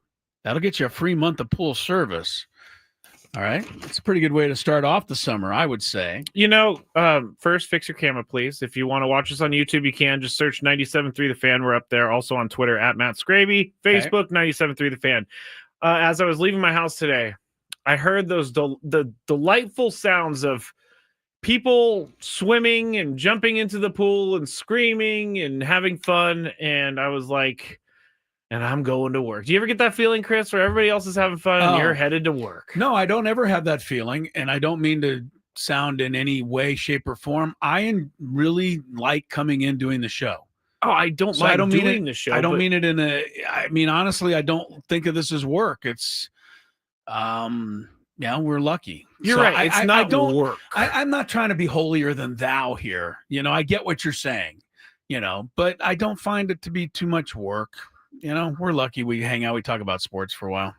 Would you? Yeah. Big whoop. You're absolutely right. And I was listening to Ben and Woods this morning as they were talking to Jesse Agler, and Jesse's been sick lately. And so they were all kind of, Woods is like, we're not like digging ditches over here, but sometimes our jobs can be tough if we have a cold. No, that's fair. It's fair. Yeah. No, I mean, we have our moments, but for the most part, as long as I don't have to put a tie on, I don't ever really consider it work. Which is why I sometimes consider going to like a soiree in the evening as work. Yes, that's work to me. Because I got to run home and get the tie buttoned up and all of that. That is absolutely work. That's work. But yeah, GL Pools, hit them up. Hit them up. Mention the old radio there, and you get a free month of service. I tried to take care of my swimming pool many years ago. That lasted about a day. Right. And then I realized I'm not mixing all of these chemicals together. It's not going to happen. When we moved into, it's not happening. When my parents moved into the house they live in now, I was a senior in high school. So my job was like, you're going to take care of the outside. Yeah. And you're going to do the pool. And I'm like, Dad, I can't do the pool. You got to pay someone. You got to get a guy. Because I'm just going to ruin this pool. Get a GL Pools guy or a gal. Yes. Get them out there. Mention radio. Like I said, a month savings. All right. Got a couple of other things, little quick items to take care of before we get back to work here. We've got a lot to talk about here in the final hour of the show, including Tony joining me to complain about what has become the storyline, whether it's fortunately or unfortunately, but it's become the storyline in the NBA Finals. And we'll talk about it in about 10 minutes, Tony and I. Coming up on Monday, June 23rd, that is a week from yesterday. Right. Next Monday. The Fernando Tatis Jr. Bat Flip Bobblehead. It's presented by Serve Pro. I can't show you what it looks like because somebody stole ours from the studio. I don't think they stole Skraby. It was not me. It was not me. I was not going to get caught doing this again. You sounded like a very good candidate to steal that bobblehead. Totally. I am guilty of stealing the Jackson Merrill bobblehead. And I wasn't a thief. I asked if I could have it, and they said yes. So I took it home. Who's they? Or him. Did you ask somebody in the chat? Adam. Yeah. Your friends in the chat said you could go ahead and take the Jackson Merrill. Oh yeah, they'll allow me to do whatever. Fernando Tatis Jr. bobblehead features him in the City Connect uni with the 360-degree rotating bat flip bobblehead. The giveaway limited to the first 40,000 next Monday. First pitch is at 6:40. Padres and Nationals. Nationals are on a roll right now, by the way, Skraby. They've lost 9 in a row. I was going to say they're not on the good wheeling roll. into the town for hopefully next week. Padres.com/giveaways for more information there. Ooh, Ben Higgins stole it. Oh, Ben Higgins is I don't know if Cole's being funny, but if Ben Higgins stole it, then he's just being funny. I shouldn't have yelled that out. Never mind. I don't think Ben Higgins very when I think of honesty, I think of George Washington, Ben Higgins, and Abe Lincoln. Honest Abe? Yeah. Hey, look, George Washington admitted he cut down the cherry tree. I mean, come on, that was big. Come on, that was big. I mean, people were really waiting for that. He got president out of it, maybe. I don't know. I don't even, you know what's sad about me as an American is I know about the cherry tree. I don't know the background on it. Well, that's all you need to know. His parents came home, the cherry tree had been chopped down, and they said, who did it? And he could have easily got away with it, but he didn't. He admitted to it. Man, times were different. Boy, George. Well, was that his way of like playing with the neighborhood kids by chopping down the Yeah, cherry I'm not quite tree? sure what motivated him to do it in the first place. That I would have to do a little reading up on. Skrabe, I would. Padres and Dodgers game 2 tonight. Dodgers won last night for a couple of different reasons. One, they had a big old inning against Dylan Cease, and it happens, and you wish it didn't. Here's the thing. You get the one mound visit per inning if you're Ruben Niebla. And he came out early in that inning. And then once the Dodgers started, remember Muncy got a hit. And then the next guy walked. Or no, the next guy got hit by a pitch. Pajes got hit. Oh, my God. Why would you hit me? Right. And then after that, it was like Edman, Shohei, Betts, hit, RBI. And I think Niebla would have loved to go out there and just break the momentum, but he couldn't, or they'd have to take him out of the game. So, Dylan Cease, the only lesson I would say there, not that it may have mattered, but step off the mound, walk around the mound once or twice, and just try to break you know what I mean? The cycle. The cycle. They got a little hot streak going, and he kept kind of just getting right back up there and grooving another one, and another hit, and then grooving another one and another hit. And I know they said they weren't hit hard. They were hit hard enough. It wasn't like they were bloopers. They were hit. No, but I would say he said after the game, quote, stuff was good, and for the most part, my execution was pretty good. They put the ball in play, and a lot of them found holes. It's an unfortunate part of baseball. It's frustrating. You give up that many runs, you don't really give your team a good chance, but I'm pretty happy with my execution. He's right there. I mean, some of those balls were just not seeing eye signals. I don't know. Shohei clocked one into right center field. Yeah, Muncy's, I thought, was hit pretty well. Anyway, look, that was part of it. The other thing is when you have chances, first and third, nobody out, you need more than a run. When you got run in, man on second, nobody out, you need to get somebody else in. Twice they had the lead guy at second with nobody out. That player never even advanced to third. Yeah. You got to start coming up with some of these hits in RISP because, and I know you're going to hate this, so I'll tell you, you're going to hate it. But if you don't hit 3-run homers, and we've already covered this, the Padres don't, then the only way you can score is by hitting with runners in scoring position. Yes. So you can't not do both. If you're going to play small ball, you got to score. Thank you. If you're not going to play small ball, then you got to come through with RISP. You just have to. Otherwise, you can sit back and hit some 3-run homers. It's pretty uncanny how many homers Manny's hit solo shots recently. Incredible. The whole team. Yeah, look, don't get me started. They're over believe me, I am addicted to this stat. They are over 300 plate appearances this year now with only 3 3-run homers. That's one every. I don't remember the third one. I honestly don't. I know 2 of them were in that 21-0 game. It was Jason Hayward, I think Tatis. Right. And then they had one more, I think Gavin Sheets maybe. But that's it. They have, and that was very shortly thereafter. They have 1 3-run homer per 100 at bats. You would think blindly they'd get a few more. You would think. But they haven't. So if they don't get that, and I can't teach that, and I don't know how to change that, so I got to start hitting with runners in scoring position. So we'll see. Fernando's been hot. Manny's been hot for longer. But where can they else get, contributions right now on the offensive side? Vasquez is pitching tonight. And the big question there, I talked to Tony earlier about it, but does he get the chance to pitch a third time through the order? Last time against the Dodgers, that was a flat out no. Mm-hmm. We'll see what happens tonight. Do the Padres do the same strategy that did not work last time, by the way? Or do they let Vasquez go if he's pitching well?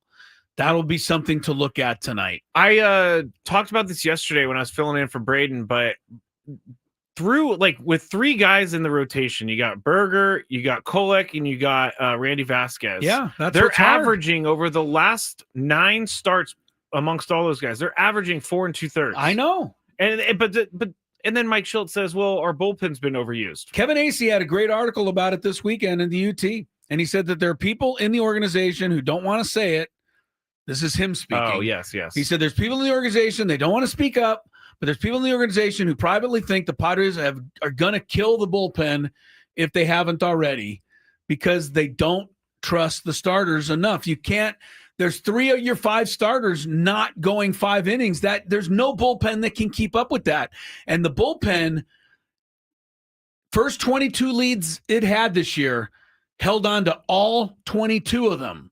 Since then, bullpen has had 26 leads, and they've blown 13 and held 13. That's not good enough. It tracks with being overused a little bit. I don't, that's out of my pay grade. Yeah, but it sure too. sounds like it, doesn't Me it? too. It sounds like it. So at some point, you got to find a starting pitcher that can pitch longer than 4 innings.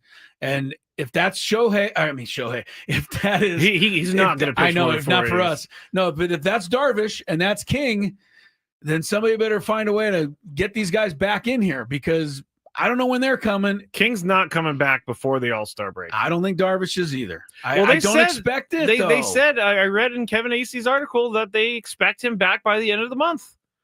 We got 2 weeks. I don't know that it's happening, but it will be a nice surprise. You know what if I it was does. just doing there for a second? What? I was holding my breath, and then I stopped.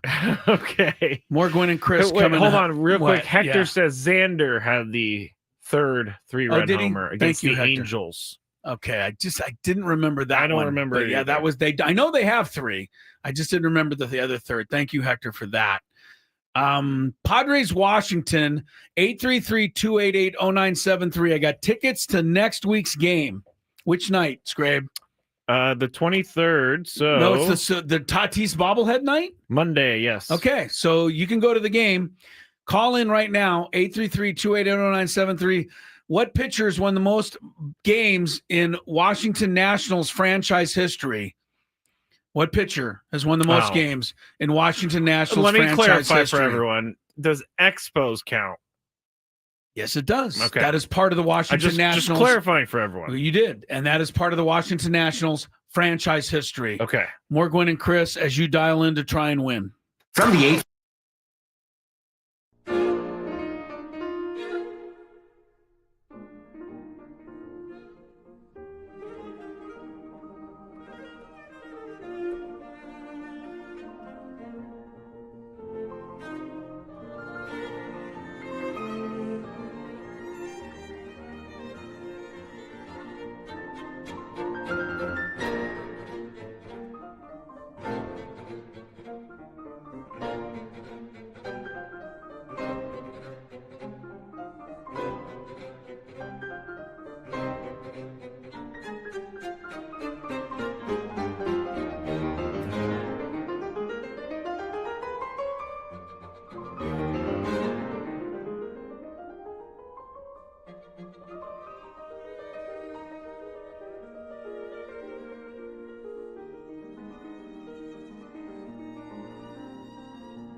right, Gwynn and Chris rolls on. Welcome back. Closing in on Padres Dodgers, game 2 of the series in LA tonight. Tony looking so good on TV last night. By the way, he explained to us, Skraby, Frank and I, what he was wearing. You need work on your explanation, because I didn't really understand what you were going to be wearing until I saw it. But it did look good. I will say that it did look good. But yeah, can I ask real quick? Because I didn't know any of this was happening, and I was very surprised when I heard Mud on the radio when I tuned in. I was like, "What is happening? Did they just take the TV? Are you doing this all week or just last night?" Yes. No, for this series. Wow. This is my series, and then be back on radio, and I think I'll return a week later in Philly. Will be my next time I go. No, I enjoyed it last night with Mud. Well, Mud on the radio is still, Mud. He's still funny, but Tony adds a different dimension on television. Yeah, and he was really good last night. Tony, very good. What's funny is I don't often feel great about my time on TV. Yesterday, I walked out of there feeling pretty good. Good. At least that I did my job. Yeah, no, that's a great feeling. I appreciate that. I was that on is TV a great this morning, feeling that people. I know. Right, and you have that often when you're on TV. Yeah, I walked out and I was like, you know what? That was my best TV segment ever. Hit that out of the ballpark. It's not that I even felt like it was my best. It was just like, man, that felt like I felt like that was better. You left fulfilled. I've walked out of high school basketball games that have been terrible games, but I thought I reffed really well. And so I feel good on the way home. And then it's the opposite is also true. I've done some great games where I thought I stunk up the joint. So I get it. All right. Well, look, basketball is where I want to go with this segment. We got game 5 in the books. Last night, Oklahoma City wins it. They won it, going away after Indiana closed it within 2 points in the fourth quarter. OKC had too much Jalen Williams. What a game he had, right? 40 points. I mean, you can't. This guy, they put up on the screen, he went to Santa Clara. Yep. Does anybody remember him coming to Jenny Craig Pavilion and making any noise of any kind? Right? I don't. But I wasn't checking for it because it would have. No, I wasn't either. But you know what I'm saying? I mean, this guy was the 12th pick in the draft. And he's an all-star, but he, basically played his college basketball in total obscurity. And, they find these guys, as they often do. And he was the difference in the game last night, I thought. But, Tony, what I want to get into was a moment on the broadcast. Now, you were doing your own broadcast, so I'm going to have to maybe fill you in on this. Okay. But it took NBC, or not NBC, who's doing the game? ABC. It took ABC 4 3/4 of a fifth game to finally acknowledge that maybe SGA pushes off sometimes when he takes his jump shot. And they put a package together of him doing this. And they showed it 4 or 5 times. And then they showed the one in question the other night where he really got away with it at the end of the game in Indiana. So they showed all of this. And I was really interested to hear how Doris Burke was going to defend it. Because Doris Burke, for all she does, is not going to ever be critical of anyone or anything. And Doris Burke said, "Yeah, I don't know. I don't quite know here. This is kind of a gray area, and I don't want to be critical of it. I mean, he's the MVP." And so Doris didn't want to tackle it at all.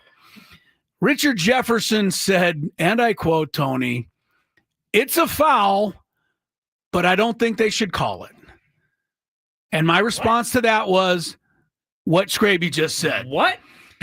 It's a foul, but I don't think they should call it. Now, we've gone through 5 full games of this final series. He has not been called for one time pushing off. So this conversation continues to go, and I hate to keep covering ground we've hit on, Tony, but I need to. I'm not sleeping at night after I watch these games, so I need to be appeased one way or another, and I don't know how to do it.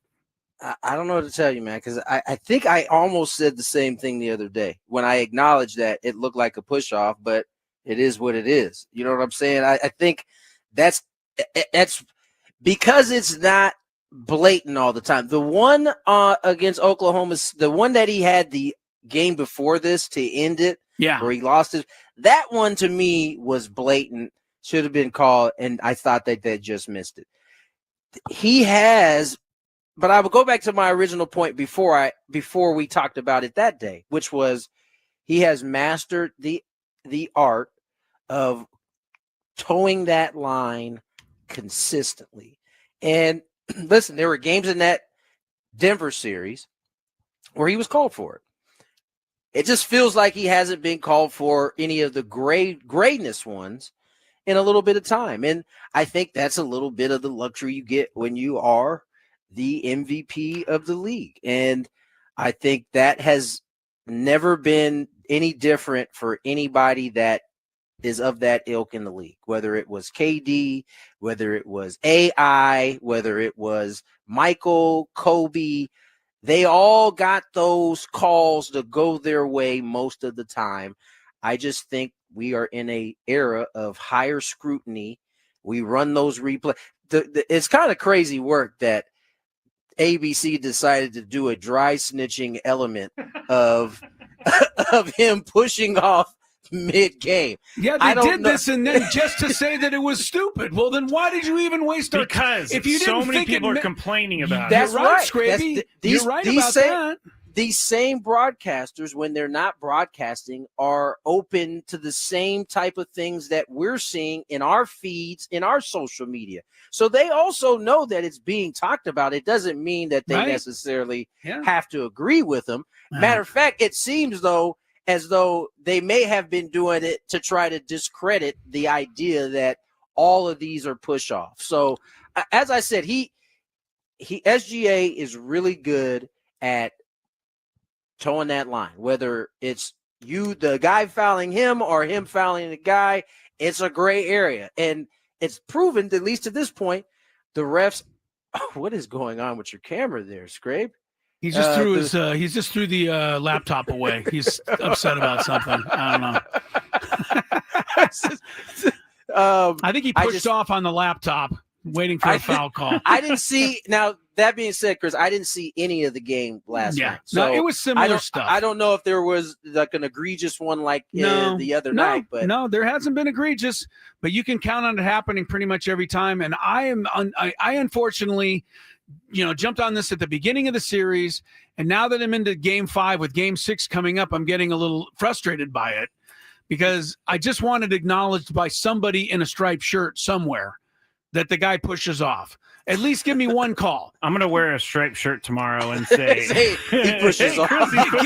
Give me one call. Then he can go back and do his thing again. But at least appease me one time.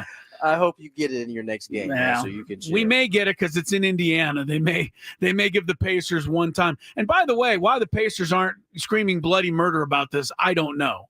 Because it's, beating them. Rick Carlisle already discredited this thing when he said that, hey, man, get off the ref's back. No, he said get off Scott Foster's back. What is going on?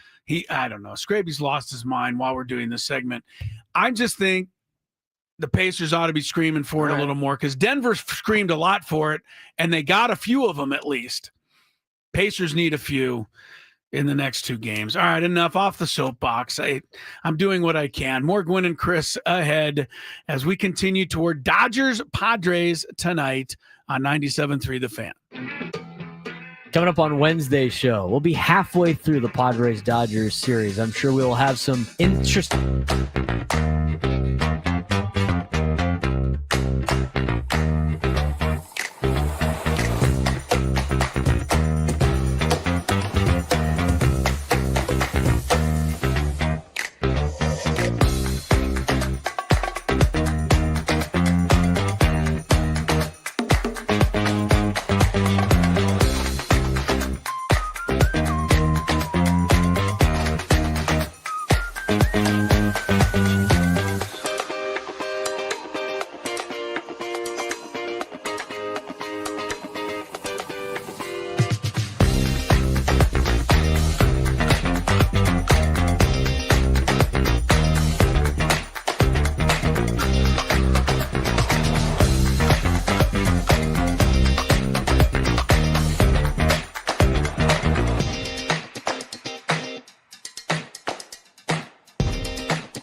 Gwynn and Chris on San Diego's #1 sports talk station, 97.3 The Fan. First off, before we did the NBA stuff, we gave away some Padre tickets. And who was the winner, Skraby? Didn't get the name on that one. First caller, Linda. Really? Linda got it Yes. right away. Yes. All-time leading winner victories in Washington Nationals franchise. The guy who has the record never even pitched a game for the Washington Nationals. But since the Expos are part of their franchise, the answer was Steve Rogers, pretty much a perennial all-star, Skraby. I think so. Back in the 70s, he made it 3 times. Was in the top 5 of the Cy Young balloting 3 times as well. So he's a really good pitcher. Is the all-time leader, 158 victories. Number 2 was our guy, Steven Strasburg. Ready to go. Strasburg, ready to go. That's right. He's number 2 on Slider, strike 3 called, and a no-hitter. Damn right. So anyway, good job, Linda. She'll go to see the Padres game next week against the Nationals. Mm-hmm. It's the Skraby segment. Yes. But he's going to give back some of his segment today. Yeah. So that we can give you more insight into tonight's Dodgers-Padres game 2. Yes. And to do that, we're going to go back to Tony and I's visit with Dave Vassegh, the host of Dodger Radio. Now, I think the thing to listen for here, there's a couple things. One, if you don't like Will Smith, like I don't like Will Smith, you're going to want to hear this interview for a little more insight. I don't know that it's going to change your mind. It doesn't help. It doesn't help, says Skraby. It doesn't. Chris opened up the floor to right. Why is Will Smith a likable guy? Right. And there was, he didn't help. No. But you'll hear that. You'll get the latest on, Shohei and the Dodgers and the whole thing after we check traffic. From the 855 Get Ross Traffic Center, protecting San Diego after accidents or injury. This traffic report is brought to you by Islands Restaurants. Watch out for a crash on the southbound side of the 5 at exit 26A. It's in the center divider. 805 southbound also slows down by exit 16 with another accident. And then we're getting reports of a grass fire on the westbound side of the 905 right after 5. Big on protein, rich on flavor. The new $10 Islands Restaurants protein bowls are here for a limited time. Packed with over 40 grams of protein and stacked with fresh ingredients for the flavors you love, just in a bowl. Find your protein paradise at islandsrestaurants.com. I'm Swallow with Gwynn and Chris, San Diego's #1 sports station, 97.3 The Fan. Let's get to our one of my favorite guests, Dave. Dave's very nice to come on since the Dodgers are playing such a crappy team here this week. Thanks, Dave. Appreciate you putting up with it. For your post-game host, Dave Vassegh. Dave, how are you, my friend? I'm doing great. I thought you were going to say thanks a lot for coming on because Tony is part of the show. No, look, Tony's our guy. We're going to stick up for him. But I know that, Tony's one of the nicest guys you'll ever meet anywhere, and I'm always trying to see whether or not I can get him to snap, but he never snaps. That's how great of a guy he is. Dave is an antagonist. He likes to try to needle you and get you to react to things. Dave, I'm not going to give him the time of day. Don't give him the time of day, but you should introduce Dave to Skraby because Skraby has mastered being able to get Tony to snap. Tony and I have had a couple shouting matches during a commercial break. Yeah, he's mastered it, Dave. So it can happen, believe it or not. Wow. Dave, I want to. We'll get to that later. How, but I want to know.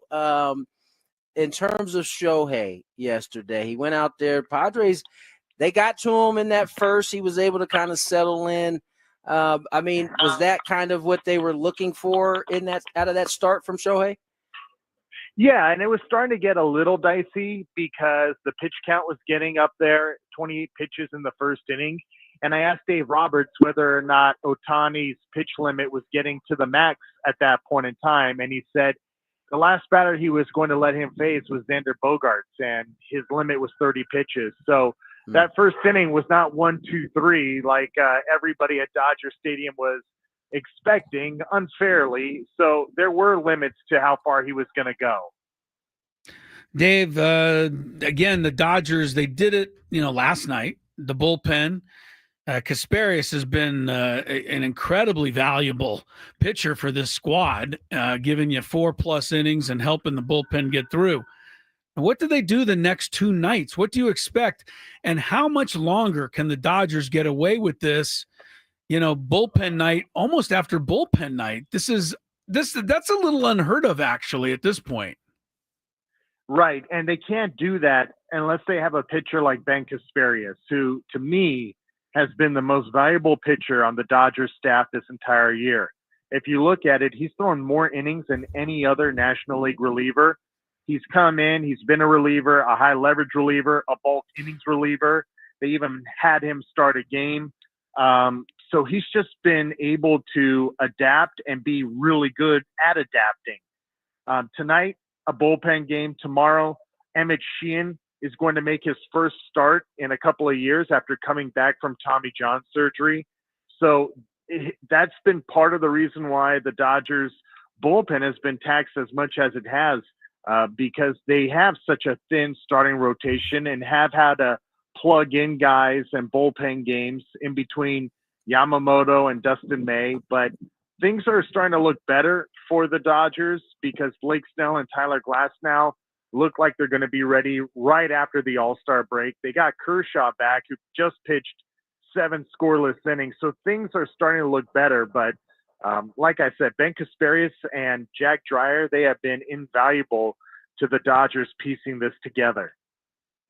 Yeah, Dave, I got to ask you, man, what's up with your boy Andy Pages? I mean, he gets plunked on what seemed to be, an accidental fastball or breaking ball or whatever it was he got hit with. He seemed to take exception with it. After the game, I will say that he thought his emotions got the better of him. He doesn't really think that was done on purpose, does he? At the time he did, Tony. He's a fiery guy. He's got a lot of edge, big chip on his shoulder, which you could understand. But, yeah, I mean, I didn't believe a yogi like Dylan Cease would purposely plunk him. I think it was pretty obvious in that inning that he just didn't have well, that's what he does, right? He's a big yoga guy, 84 poses in yoga, all that stuff. He's a very peaceful man. I don't see him intentionally hitting any hitter, but he just lost command of his slider and his pitches in that inning. And look, Pages is edgy. I like the edge. Talk a little bit of Dave Vassegh is with us, radio host, pre and post for the Dodgers and covers the Dodgers. Talk a little bit about the dynamic of maybe the big three, not counting Shohei. Where do Freddie Freeman and Mookie Betts fit in terms of leadership on this squad, and how do they divide all that stuff up? Yeah, it's not just one guy, like you said. There's a few different guys that kind of lead the way. Mookie is somewhat embraced being kind of the team spokesman along with Freddie Freeman. Freddie is, a pro's pro. I mean, he could have played when Tony's dad was playing. I mean, that's how big of a throwback he is, not just by valuing batting average and hits and playing every day, but just the way he conducts himself in the clubhouse, off the field, all that. Teoscar Hernandez, to me, is one of the most inclusive teammates I've ever seen around the Dodgers. I mean, he brought throwing the sunflower seeds out there. He brings a ferocity, a never give up on a game type of attitude. He has such a joy to play the game of baseball and a gratitude towards it. So there's a combination of different guys that do different things to make this all work. Dave Vassegh joins us here. And look, these two teams have mixed it up pretty tight through the first 5 games of these, or 4 games of these guys kind of playing each other. I'm curious to know how you feel about the schedule. I mean, the Padres will play the Dodgers twice in June. I think they have a couple more series in August, but then no matchup in September at all. This seems to be like malpractice by the MLB, not having these two teams matching up in September.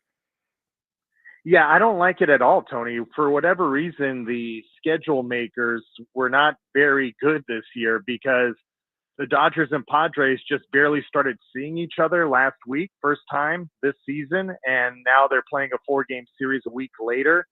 The Dodgers were in St. Louis before they arrived in San Diego, and the Cardinals were telling us that they hadn't seen the Cubs yet. So I just hope Major League Baseball realizes how much you have to value the importance of these division rivalries. Already you've taken away 1 or 2 extra series because of this so-called balanced schedule, but right. I just hope it's not trending towards something that I don't believe we would all love. As far as trying to devalue 162 games, it's still got to matter, and playing within your division has got to matter, especially down the stretch.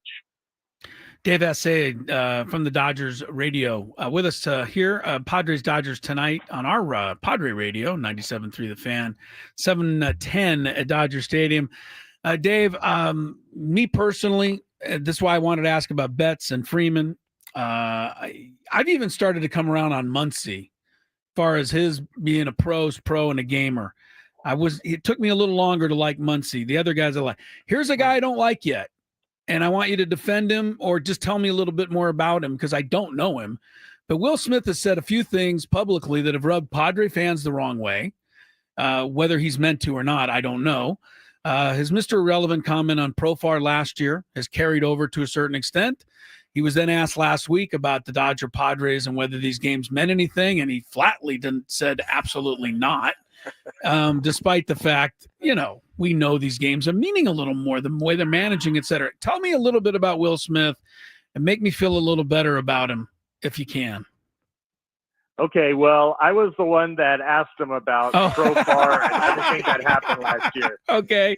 And then his teammate said I baited him into that comment, which I did not. That was brother. all him. Okay, yeah, right.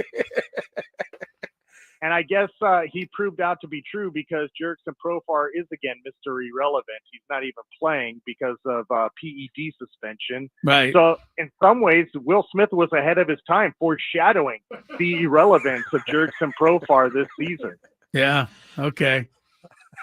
But as far as the guy goes, he's one of the most vanilla interviews you will ever encounter. And that's part of the reason why he's so good when there's runners in scoring position or the game is on the line.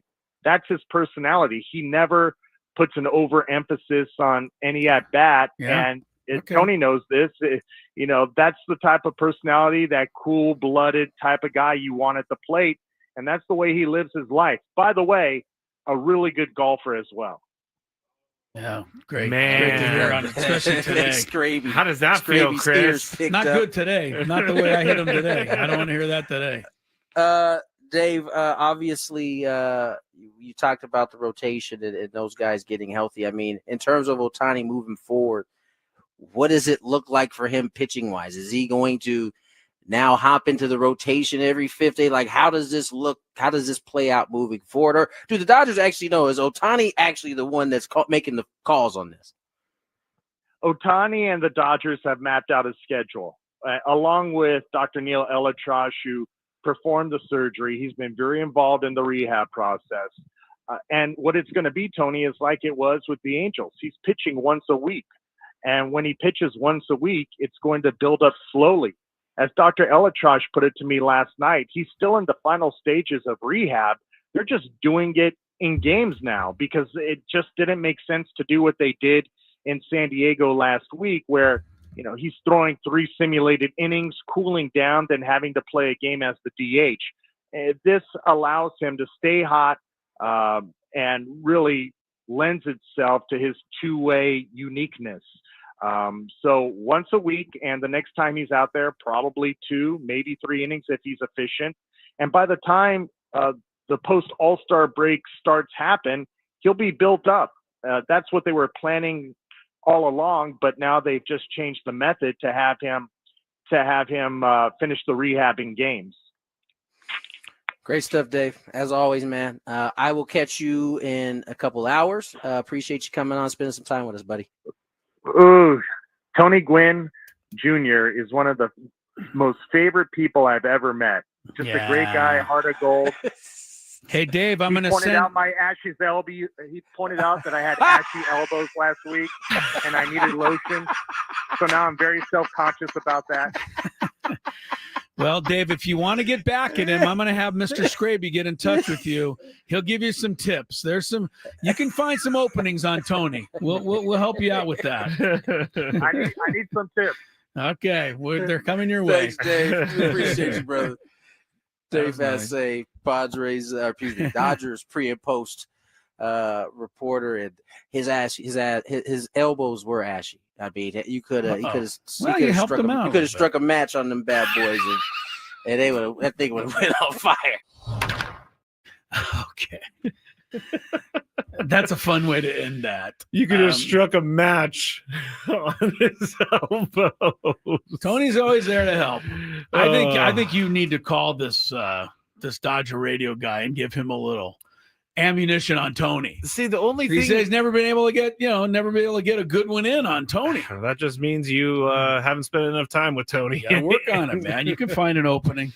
You can find an opening.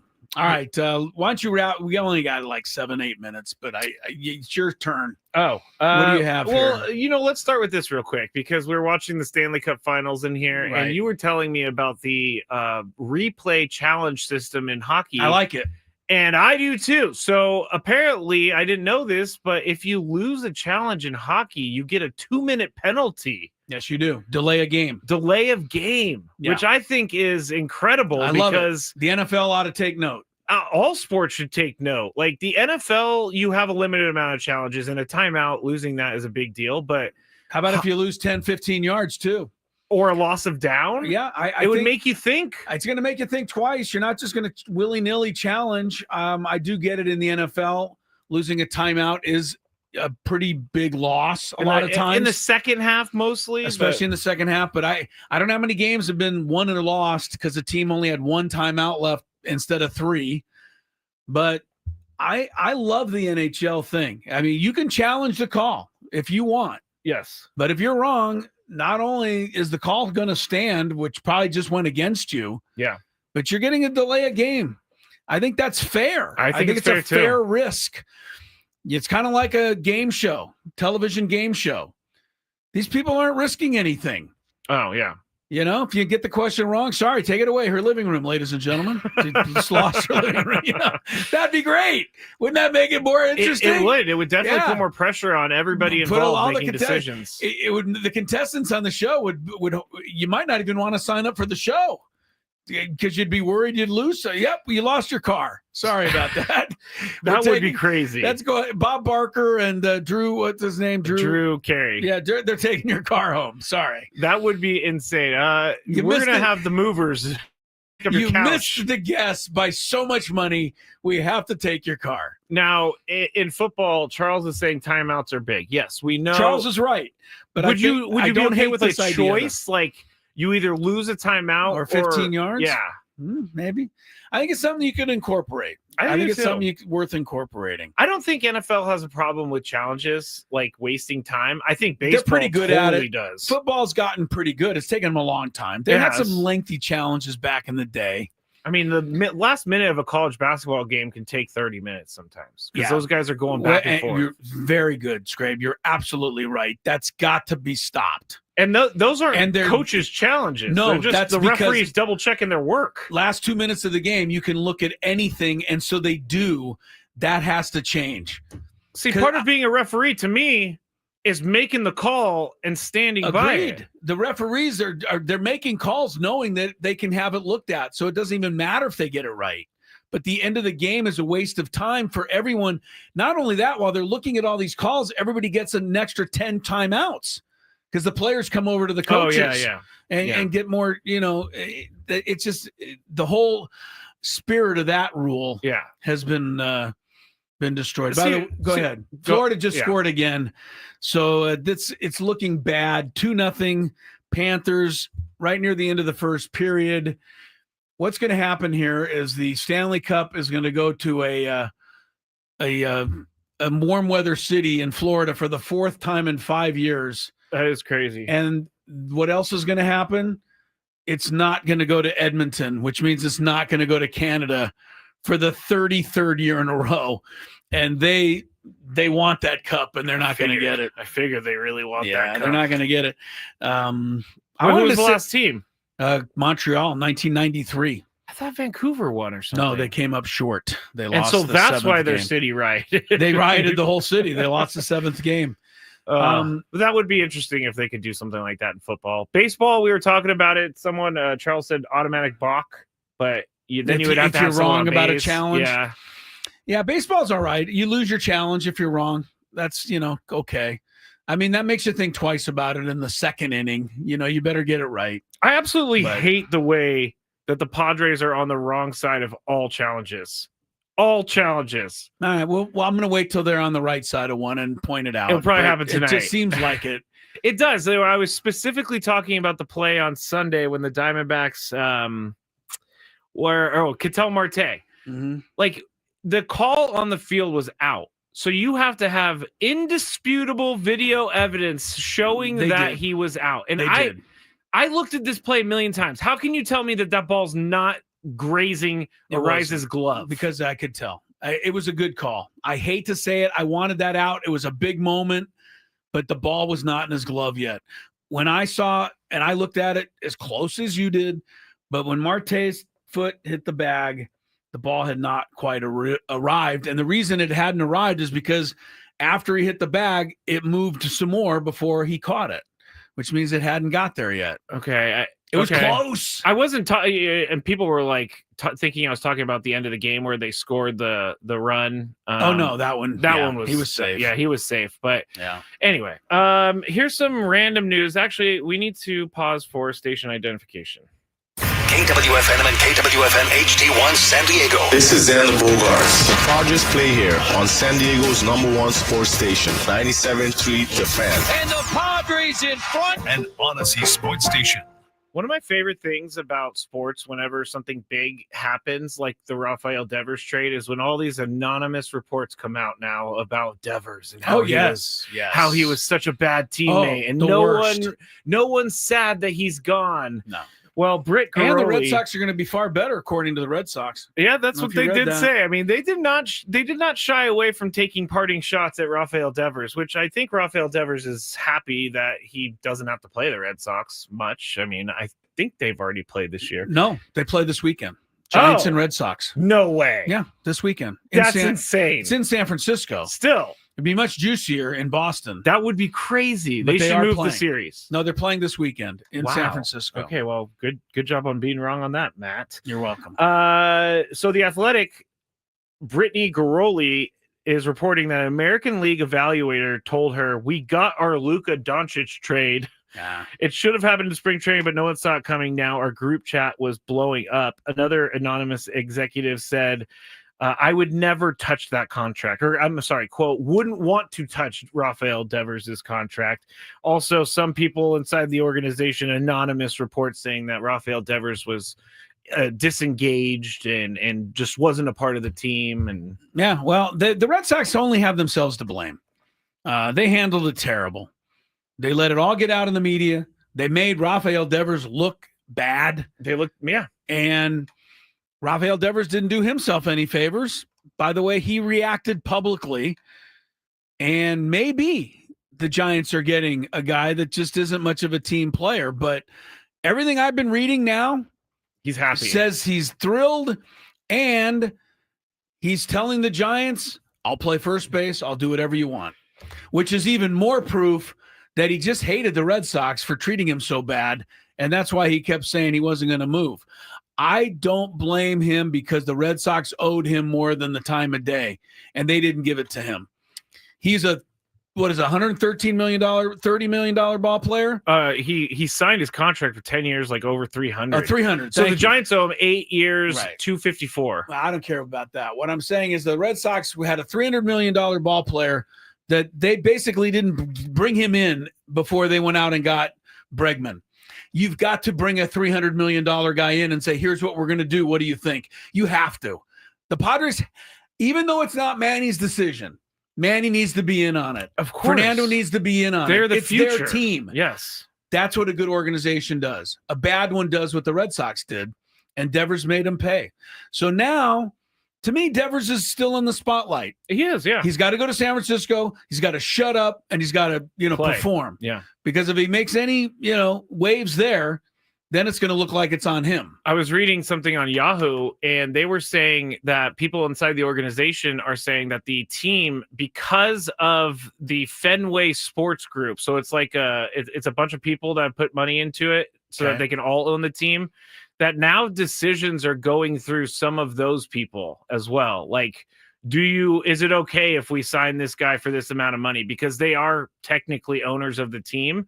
And I feel like these interest groups, I don't think that's the term for them, but they're going to make things a little bit difficult on some of these teams. Like, they're going to have to go to shareholders now and ask them if they could sign a player. That's kind of crazy to me.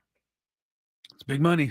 It's big money. Scrab. It's big money. Big time money. Last thing is, because we're about to get out of here, Nick Castellanos was benched by the Phillies manager, and he didn't play tonight. Because he was benched because he came out of the game yesterday. And Castellanos told reporters, quote, "I wasn't happy about it. Spoke my mind. He said that I crossed the line. So my punishment is I'm not playing. It's his decision. He's the manager." I want to know what he said. I do too, but Castellanos also said, I crossed the line. He did. So he admitted it. Rob Thompson said, well, we're going to sit him tonight. And so they have. Not the end of the world, but there you have it. No, it's just fun. It's just a fun story. I don't know. If you're not into the hockey, I get it. But if you've never seen the Stanley Cup come out and be presented and skated around, it's probably going to happen tonight. Florida's up 2-0, as we said. Tape it, try to watch it. I think you'll find it worthwhile. All right. Pre-game's next with Sam Levitt from LA, Dodgers Padres. We're back at 2:00 tomorrow for Tony, Skraby, Chris Ello. Bye. Bye.